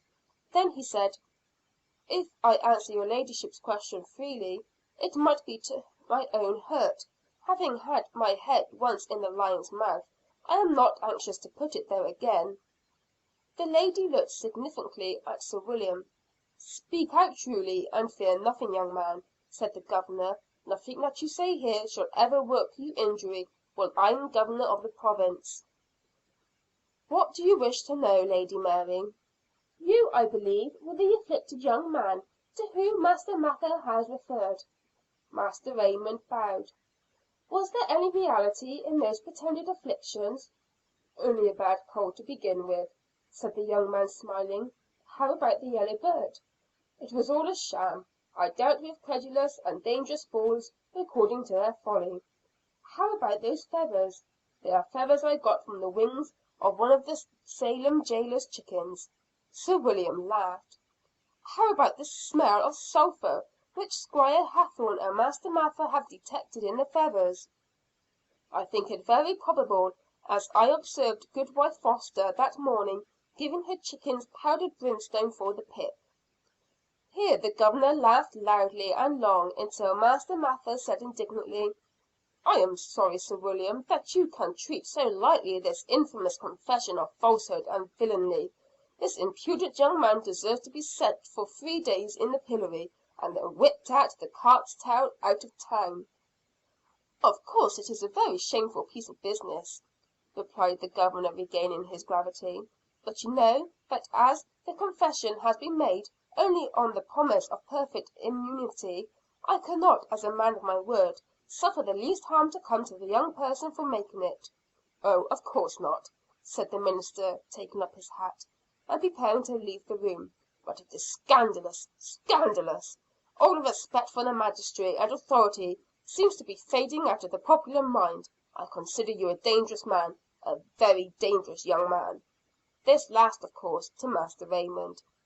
"And I consider you tenfold more dangerous with your clerical influence, and credulity, and superstition," replied the young Englishman hotly. Being of good family, he was not inclined to take such insults mildly. "How dare you, with your hands all red with the blood of 20 innocent men and women, talk to me about being dangerous?" "Peace!" said Sir William with dignity. "My audience chamber is no place to quarrel in." "I beg your Excellency's pardon," said Master Raymond humbly. "One moment before you go," said Lady Mary, stepping in front of the minister. "I suppose you will be as good as your word, Master Mather, and admit that with all your wisdom you were entirely mistaken." "I acknowledge that Squire Hathorne and myself have been grossly deceived by an unprincipled adventurer. But that proves nothing. Because Jannes and Jambres imitated with their sorceries the miracles of Moses, did it prove that Moses was an impostor? There was one Judas among the 12 apostles, but does that invalidate the credibility of the 11 others, who were not liars and cheats? It is the great and overwhelming burden of the testimony which decides in this as in all other disputed matters, not mere isolated cases. Good afternoon, madam. I will see you soon again, Sir William, when we can have a quiet talk to ourselves." "Stay!" cried Lady Mary. as the offended minister was stalking out of the room. "You have forgotten something," and she pointed to the little box containing the chicken's feathers, which had been left lying upon the table. The minister gave a gesture expressive of mingled contempt and indignation, but did not come back for it. It was evident that he valued the feathers now at considerably less than £100. "Young man," said the Governor, smiling, "you are a very bright and keen witted person, but I would advise you not to linger in this province any longer than is absolutely necessary. Master Mather is much stronger here than I am." Chapter 50. The next morning a note came to Master Raymond from Joseph Putnam, brought by one of the farm hands. It was important. Abigail Williams had called upon Goodwife Buckley, and told her in confidence that it was in compensation that she had learned from Ann Putnam to bring Dulcibel Burton back to Salem jail again. The escape of Captain Alden and the Englishes from the Bridewell in Boston had caused a doubt in Salem as to its security. Besides, Lady Phips had taken ground so openly against the witch prosecutions, that there was no knowing to how great an extent she might not go to aid any prisoner in whom she took an interest. Abigail Williams further said that Mistress Ann Putnam had become very bitter both against her brother-in-law Joseph and his friend Master Raymond. She was busy combating the idea that the latter really ever had been afflicted, and was endeavoring to rouse Squire Hathorne's indignation against him as being a deceiver. As the young man read this last, he wondered what effect would be produced upon the credulous magistrate, when he received word from Master Mather as to what had occurred in the Governor's presence. Would he be so angry as to take very arbitrary measures, or so ashamed as to let it all pass, rather than expose the extent to which he had been duped? He feared the former, knowing in which way Mistress Ann Putnam's great influence with him would be directed. Master Joseph advised immediate action. If peaceable means would not serve, then the use of violent ones. If Captain Tolley could not find among his sailors those who would undertake the job, he, Master Joseph, would come down any night with 3 stout men, overpower the keepers, and carry off Mistress Dulcibel, with the requisite amount of violence to keep her promise unbroken. Master Raymond wrote a note in return. He was much obliged for the information. It was evident that the time had come for action, and that it was dangerous to delay much longer. Of course, peaceable means were to be preferred, and it was possible he might be able either to bribe the keeper, or to get a release from the Governor. But if force had to be resorted to, Captain Tolley could command his whole crew for such a service, as they were the kind of men who would like nothing better. In fact, they would not hesitate to open fire upon the town if he ordered it, and even run up the flag of a French privateer. After dispatching this business, Master Raymond went down on the porch of the Red Lion, and began an examination of the clouds and the weathercocks. It had been raining slightly for a day or two, with the wind from the southeast; but though the vanes still pointed to the southeast, and the light lower clouds were moving from the same point of the compass, he caught glimpse through the scud of higher clouds that were moving in an entirely opposite direction. "How do you make it out?" said a well known voice. He had heard some one approaching, but had supposed it to be a stranger. "I am not much of a sailor, but I should say it would clear up, with a brisk wind from the west or the northwest by afternoon." "Aye," said Captain Tolley, for it was he, "and a stiff nor'wester by night. If it isn't, I'll give my head for a football. Were I bound out of the harbor, I would not whistle for a better wind than we shall have before 6 hours are over." Master Raymond glanced around. No one was near them. "Are you certain of that, Captain? Would it do to bet upon?" "You may bet all you are worth, and your sweetheart into the bargain," replied the Captain, laughing with a significant look out of his eyes.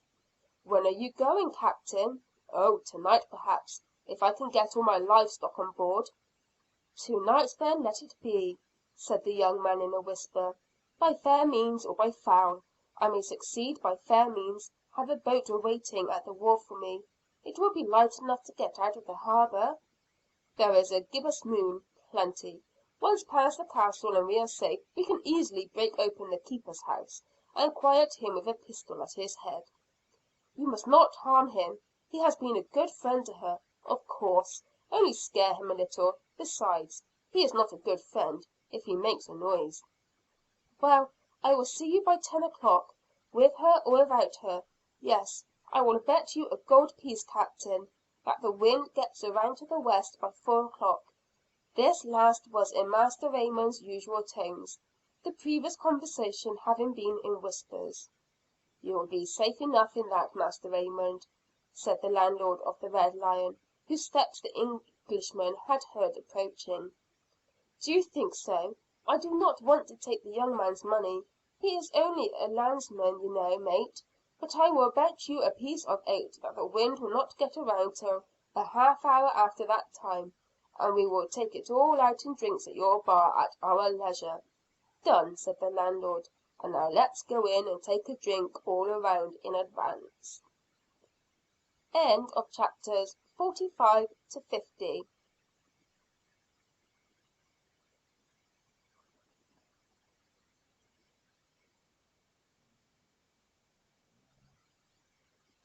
Chapters 51 to 54 of Dulcibel by Henry Peterson. This recording is in the public domain. Chapter 51. Master Raymond's next proceeding was to call on Lady Phips, sending in his name with a request to see her ladyship on very important business. He was ushered as usual into her boudoir. "I must be doing something, Lady Mary," he said, after a few words relative to the evident change of weather. "I have news from Salem that the magistrates are about to send Mistress Dulcibel back to Salem jail." "That is sad," she answered. "And besides, there is no knowing what new proceedings they may be concocting against me. I must take Sir William's advice and get out of this hornet's nest as soon as possible." "Well, what can I do for you?" "Get an order from Sir William releasing Dulcibel from prison." "Oh, that I could! God knows how gladly I would do it." "You can at least try," said Master Raymond desperately. The lady hesitated a moment. "Yes, as you say, I can at least try. But you know how impossible it is to carry on the government of this province without the support of the ministers and the magistrates. Sir William is naturally anxious to succeed, for if he fails here it will block his road to further preferment." "And he will allow the shedding of innocent blood to go on, in order to promote his own selfish ambition?" said the young man indignantly. "You are unjust to the Governor. He will do all he can to moderate this fanaticism, and, if it comes to the worst, he will order a general jail delivery, and meet the consequences. But he hopes much from time, and from such developments as those of your chicken feathers." And the lady smiled at the thought of the minister's discomfiture. "Some things can wait, but I cannot wait," insisted Master Raymond. "You must acknowledge that." "Sir William starts this afternoon on a visit to Plymouth, to remain for a day or so. But I will have a talk with him and see what I can do," replied the lady. "Call here again at 6 o'clock this evening." "Such beauty and spirit as yours must be irresistible in the cause of virtue and innocence," said the young man, rising to depart. "No flattery, Master Raymond. I will do all I can without that." But Lady Mary, being still a very comely woman, as she certainly was a very spirited one, was not much displeased at the compliment, coming from such a handsome young man as Master Raymond. Eulogy that the hearer hopes embodies but the simple truth is always pleasant alike to men and women. It is falsehood and not truth that constitutes the essence of flattery. The day dragged on very drearily and slowly to Master Raymond. The waiting for the hour of action is so irksome that even the approach of danger is a relief. The patients will at least weary out the slowest hours. And punctually at 6 o'clock the young man stood again at the door of the Governor's mansion. Lady Mary evidently was expecting him, for he was shown in at once. She looked up wearily as he entered.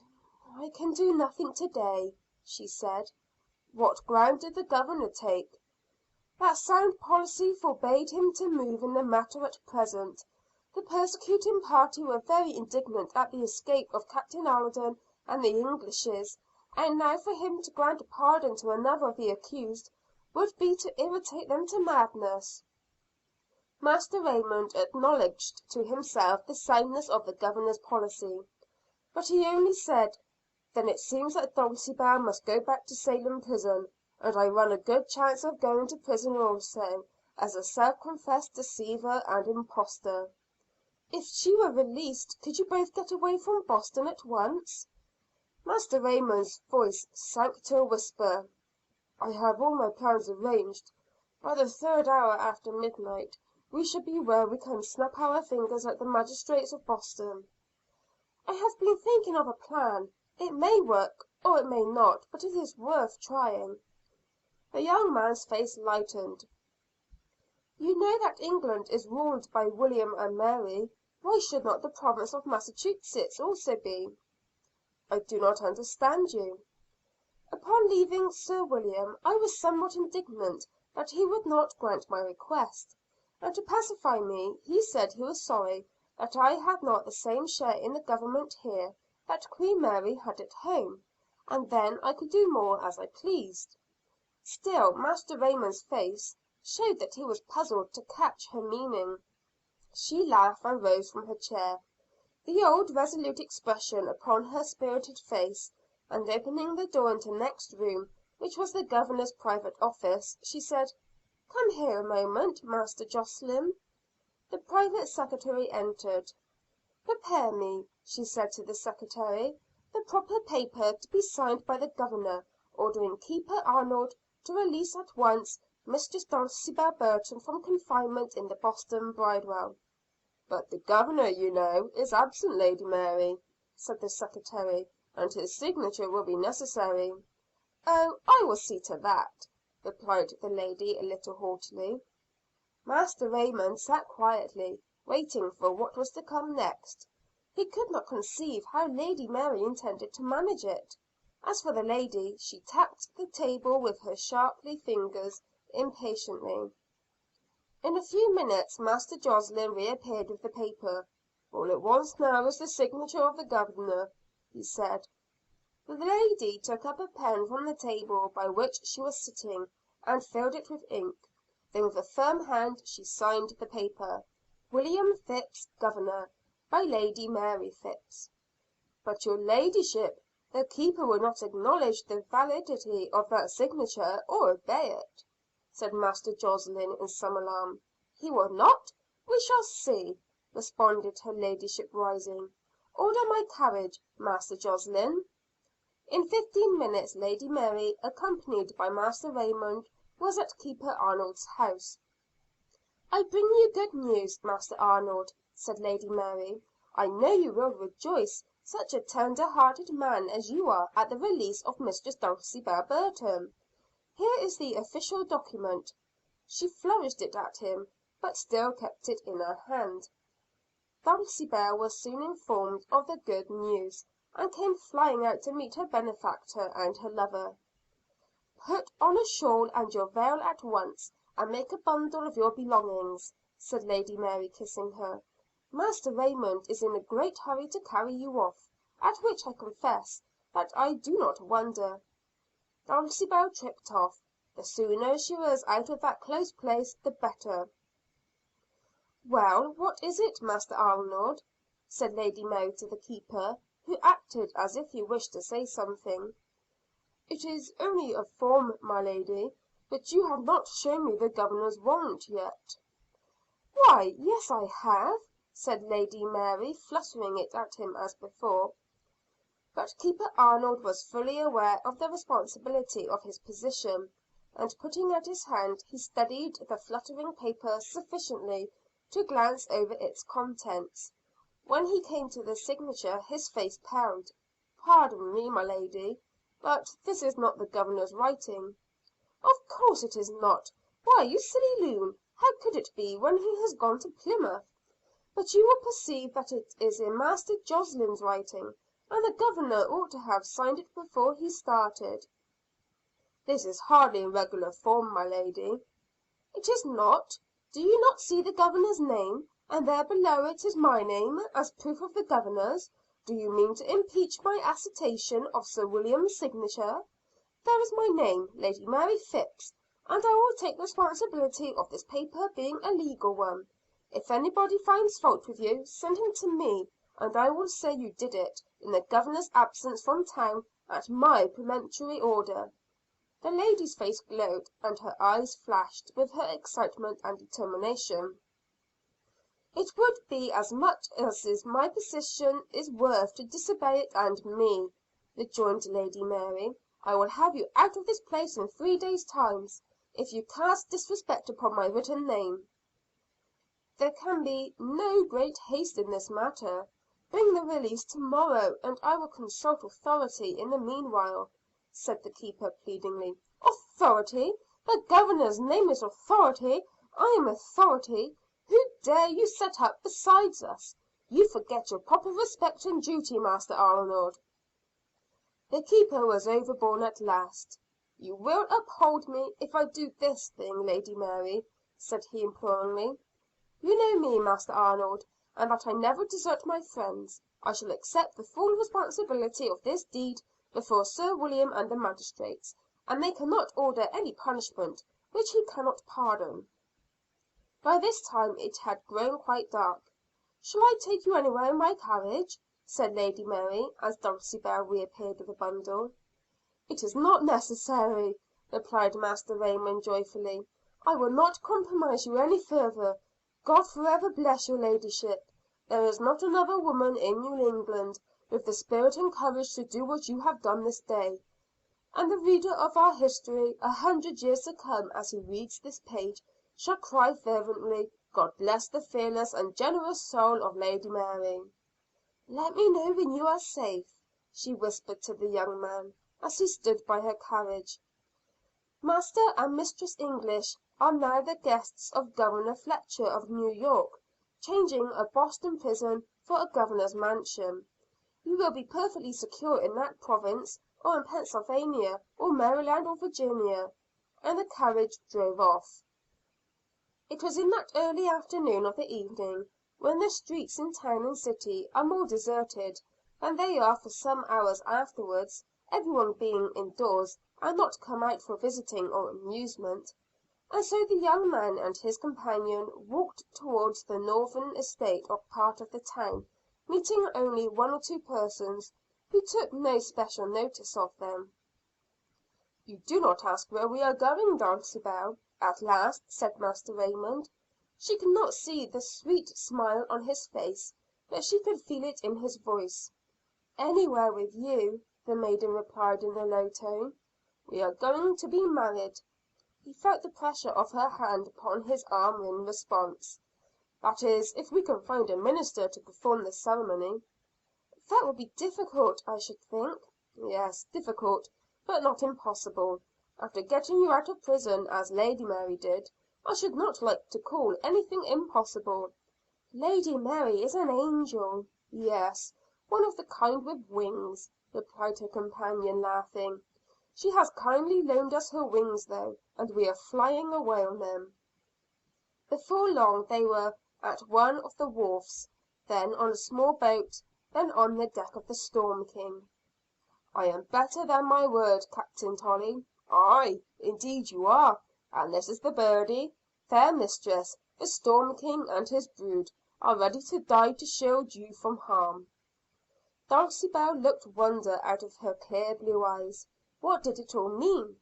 She smiled at the Captain's devoted speech.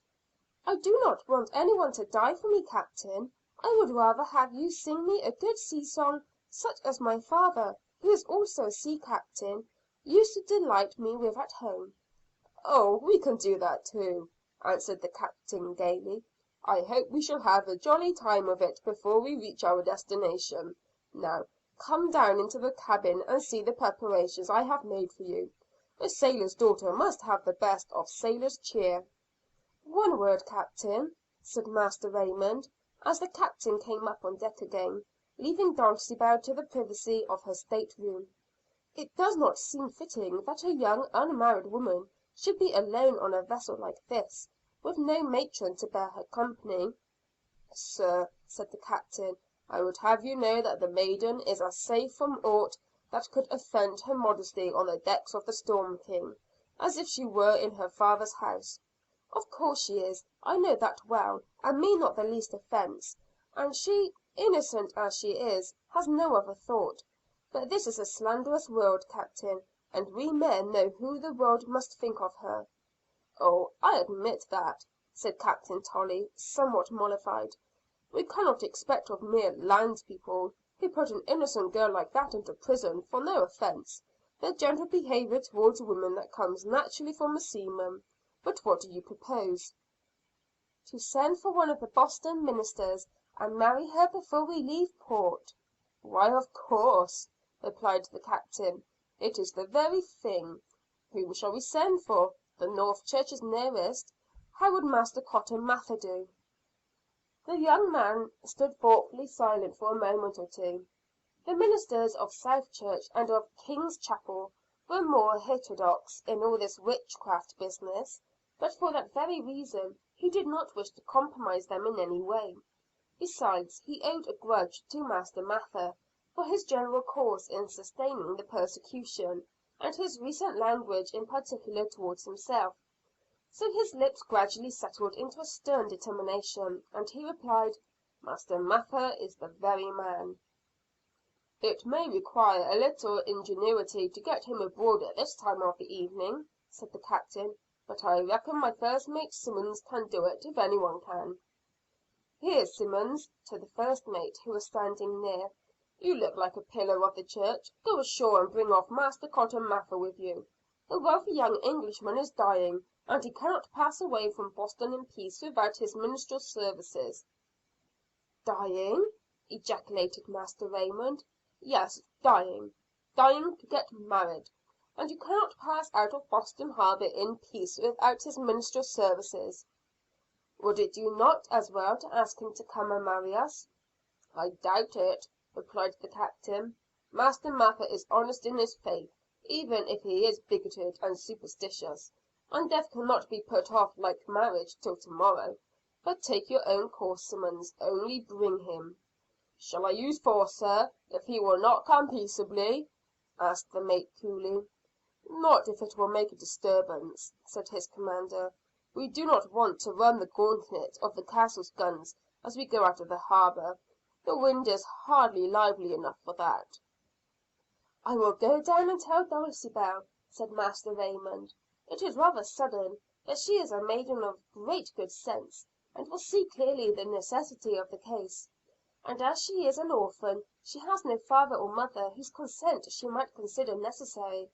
But mate," going to the side of the vessel which the boat was just leaving, "not a word as to my name or that of the maiden. That would spoil all." "Aye, aye, sir. Trust me to bring him." And the boat started for the shore, under the vigorous strokes of two oarsmen. CHAPTER 52. Not quite an hour had elapsed when the sound of oars was again heard, and Captain Tolley, peering through the dark, saw that another form was seated opposite the mate in the stern sheets of the boat. "I thought that Simmons would bring him," said Captain Tolley to the second mate. "Such a smooth tongue as he has. It is a pity he wasn't a minister himself.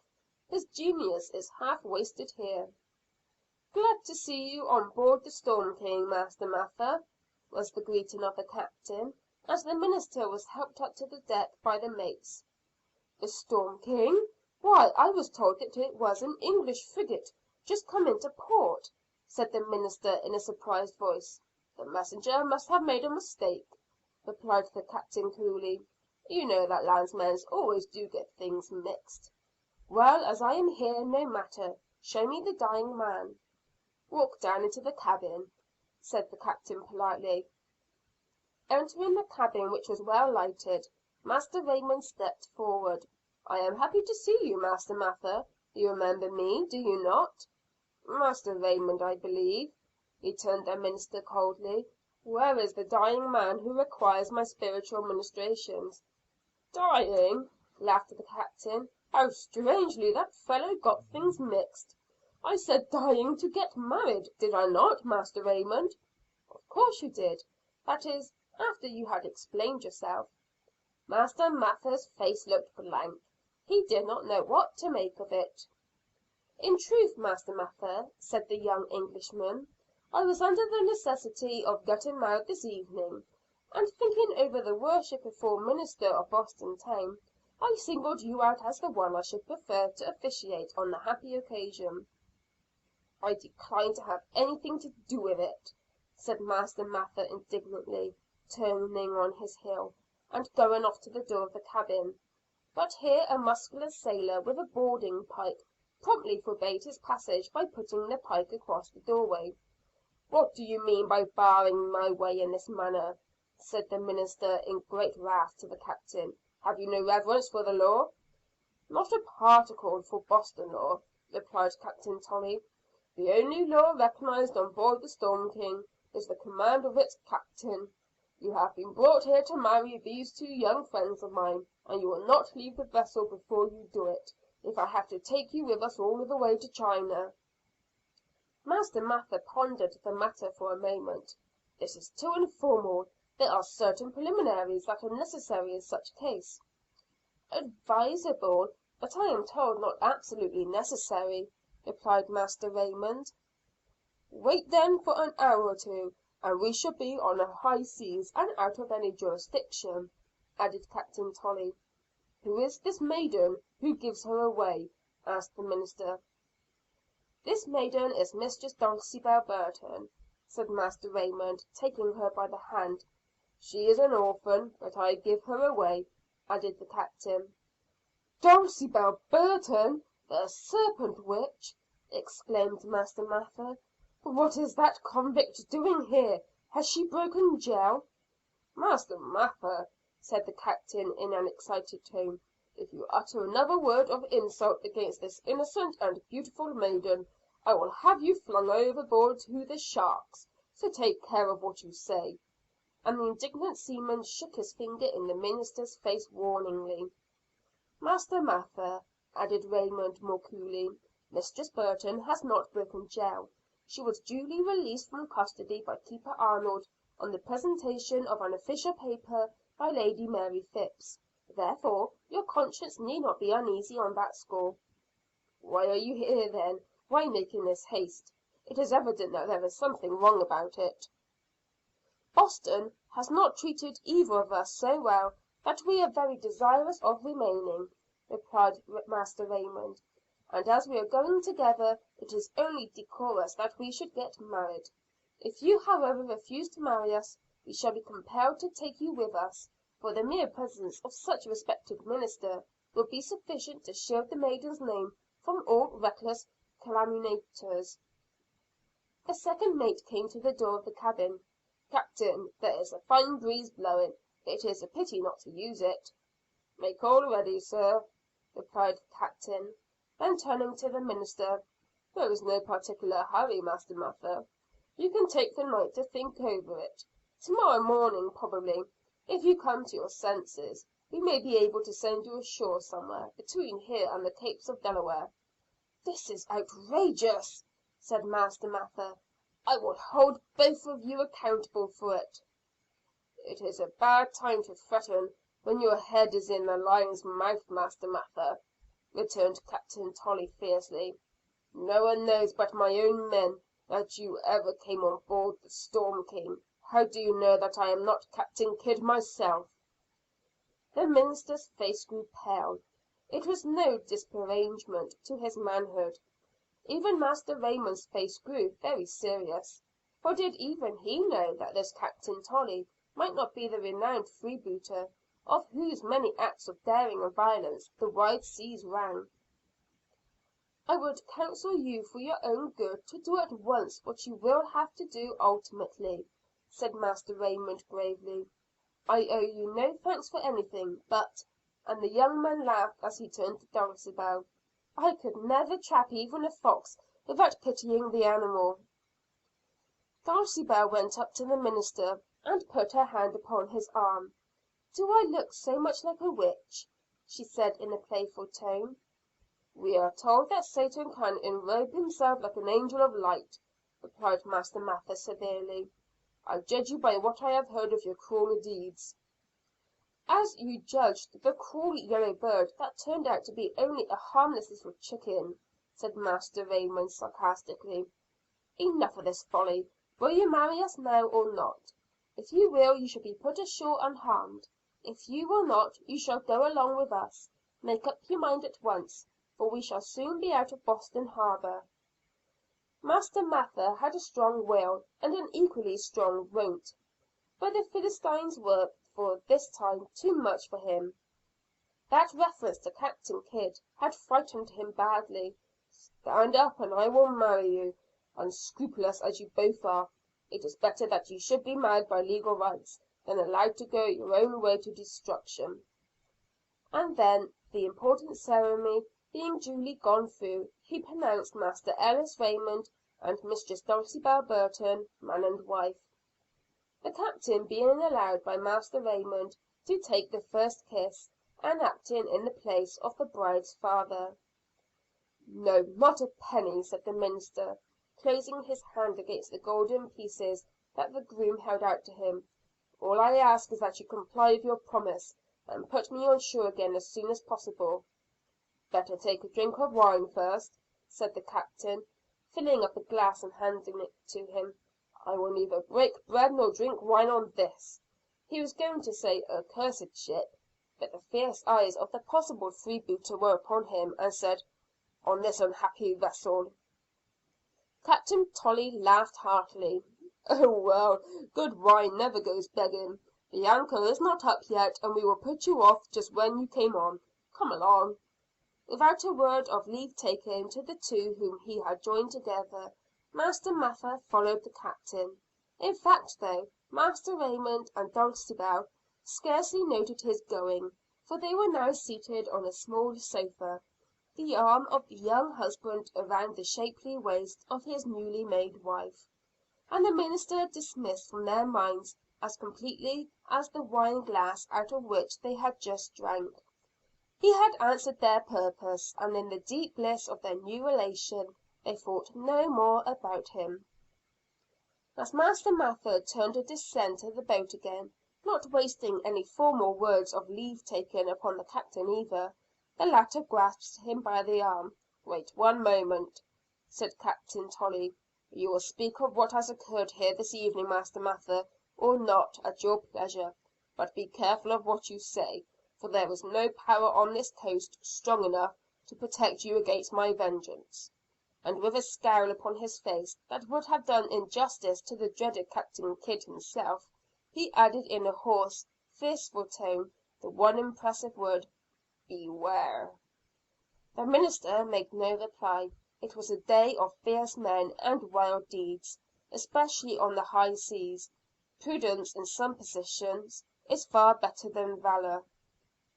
"Now, my hearties, let us get out of this harbor as soon as possible," cried the Captain.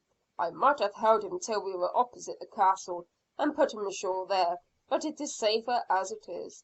We have a regular clearance, and he cannot do anything legally under an hour or two at least, while in half an hour we shall be outside, with a stiff breeze like this.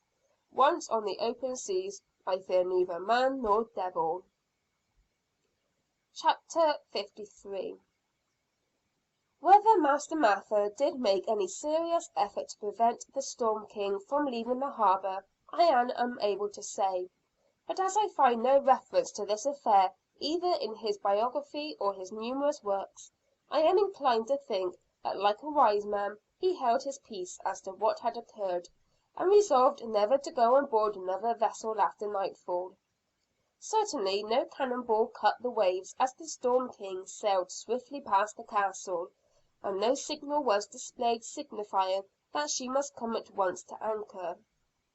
And the little trip to New York was as pleasant in all respects as a young couple on a bridal tour could desire, even if the mere relief from the anxieties and threatened dangers of the previous long months had not been of itself a cause of happiness. Arrived at New York, Master Philip English and his wife received them with open arms. Master Raymond had brought letters from England to Governor Fletcher and others, and soon made warm friends among the very best people. There was no sympathy whatever in New York at that time with the witchcraft persecutions in Massachusetts, and all fugitives were received, as in the case of the Englishes, with great sympathy and kindness. Much to my regret at this point, the old manuscript book to which I have been so largely indebted suddenly closes its record of the fortunes of Master and Mistress Raymond. Whether they went to England and took up their residence there among Master Raymond's friends, or found a home in this new world, I am therefore not able with absolute certainty to say. From what I have been able, however, to gather from other quarters, I have come to the conclusion that they were so much pleased with their reception in New York, that Master Raymond purchased an estate on the east side of the Hudson River, where he and the charming Dulcibel lived and loved to a good old age, leaving 3 sons and 3 daughters. If this couple really were our hero and heroine, then the Raymonds became connected through the 3 daughters with the Smiths, the Joneses, and the Browns. In one way, perhaps, the question might be set at rest, were it not too delicate a one for successful handling. There is little doubt that among the descendants of Mistress Dulcibel on the female side, the birthmark of the serpent, more or less distinct, will be found occasionally occurring even now, at the lapse of almost 2 centuries. Therefore, if among the secret traditions of any of the families I have mentioned, there be one relative to this curious birthmark, doubtless that it would be sufficient proof that in their veins runs the rich blood of the charming Dulcibel Raymond. Chapter 54. Perhaps before I conclude I should state that the keeper of the Boston bridewell, Master Arnold, was summarily dismissed for accepting the validity of the Governor's signature. But he did not take it very grievously to heart, for Master Raymond, Captain Alden, and others whom he had obliged saw him largely recompensed. Captain Alden, by the way, had fled for concealment to his relatives in Duxbury. Being asked when he appeared there, where he came from, the old captain said he was fleeing from the devil, who was still after him. However, his relatives managed to keep him safely, until all danger was past, both from the devil and from his imps. As for Lady Mary, the indignation of the "faithful" was hot against her, and finally against Sir William, who could not be made to see in it anything but a very good joke. "You know that Lady Mary will have her own way," he said to Master Mather. "Wives should be kept in due gospel subjection," returned the minister. "Oh yes," rejoined the Governor, smiling; "but I wish you had a wife like Lady Mary, and would try it on her. I think we should hear something breaking." But when Mistress Ann Putnam and others began to "cry out" against Lady Mary as a witch, the Governor waxed angry in his turn. "It is time to put a stop to all this," he said indignantly. "They will denounce me as a witch next." So he issued a general pardon and jail delivery, alike to the 10 persons who were then under sentence of death, to those who had escaped from prison, and to the 150 lying in different jails, and the 200 others who had been denounced for prosecution. It was a fair blow, delivered at the very front and forehead of the cruel persecution, and it did its good work, though it lost Sir William his position, sending him back to England to answer the charges of his enemies, and to die there soon afterwards in his 45th year. When Chief Justice Stoughton, engaged in fresh trials against the reputed witches, read the Governor's proclamation of pardon, he was so indignant that he left his seat on the bench, and could not be prevailed upon to return to it. Neither could he, to the day of his death, be brought to see that he had done anything else than what was right in the whole matter. Not so the jury, which several years after confessed its great mistake, and publicly asked forgiveness. Nor Judge Sewell, who rose openly in church and confessed his fault, and afterward kept one of the days of execution, with every returning year, sacred to repentance and prayer, seeing no person from sunrise to nightfall, mourning in the privacy of his own room the sin he had committed. Mistress Ann Putnam and her husband both died within the 7 years, as Dulcibel in her moment of spiritual exaltation had predicted. Her daughter Ann lived to make a public confession, asking pardon of those whom she had, she said unintentionally, injured, and died at the age of 35, her grave being one that nobody wanted their loved ones to lie next to. As for the majority of the "afflicted circle," they fell as the years went on into various evil ways, one authority describing them as abandoned to open and shameless vice. Master Philip English, after the issue of the Governor's pardon, returned to Salem. 17 years afterwards, he was still trying to recover his property from the officials of the Province of £1,500 seized. He never recovered more than £300, while his wife died in 2 years at the age of 42, in consequence of the treatment to which she had been subjected. Master Joseph Putnam and his fair Elizabeth lived on in peace at the old place, taking into his service the Quaker Antipas upon his release from prison. The latter was always quiet and peaceful, save when any allusion was made to the witches. But he had easy service and good treatment, and was a great favorite with the children, especially with that image of his father, who afterwards became distinguished as the Major General Putnam of Revolutionary fame. As for the presents that had been promised to the "afflicted circle," they came to them duly, and from London too, and they were rich gifts also. But such a collection of odd and grotesque articles certainly are not often got together. Master Raymond had commissioned an eccentric friend of his in London to purchase them, and sent them on, acquainting him with the peculiar circumstances. There were yellow birds, and red dragons, and other fantastic animals, birds and beasts. But they came from London, and the "circle" found them just suited to their peculiar tastes; and they always maintained, even in defiance of Mistress Ann, that Master Raymond was a lovely gentleman, and an "afflicted" person himself. It will thus be seen that these Salem maidens were in their day truly aesthetic, having that sympathetic fondness for unlovely and repulsive things which is the unerring indication of a daughter of Lilith. End of chapters 51 to 54. And now, in conclusion, some one may ask, did the Province of Massachusetts ever make any suitable atonement for the great wrongs her court of injustice had committed? I answer, never. Massachusetts had never made any adequate atonement, no, not to this day.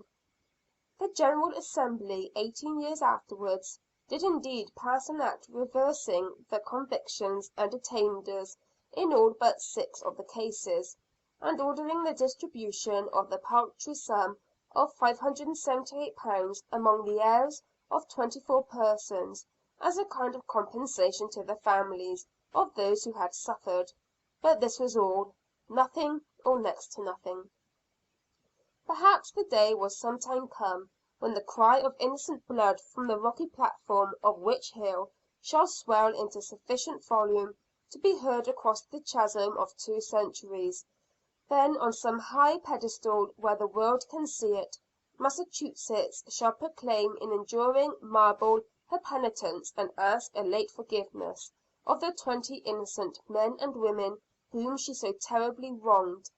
And as all around, and even the mariner far at sea, shall behold the gleaming shaft, standing where stood the rude gallows of 2 centuries ago, they shall say with softening eyes and glowing cheeks, "It is never too late to right a great wrong, and Massachusetts now makes all the expiation that is possible to those whom her deluded forefathers dishonored and persecuted and slew.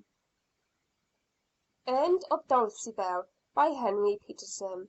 Read by Elaine Webb, Bristol, England.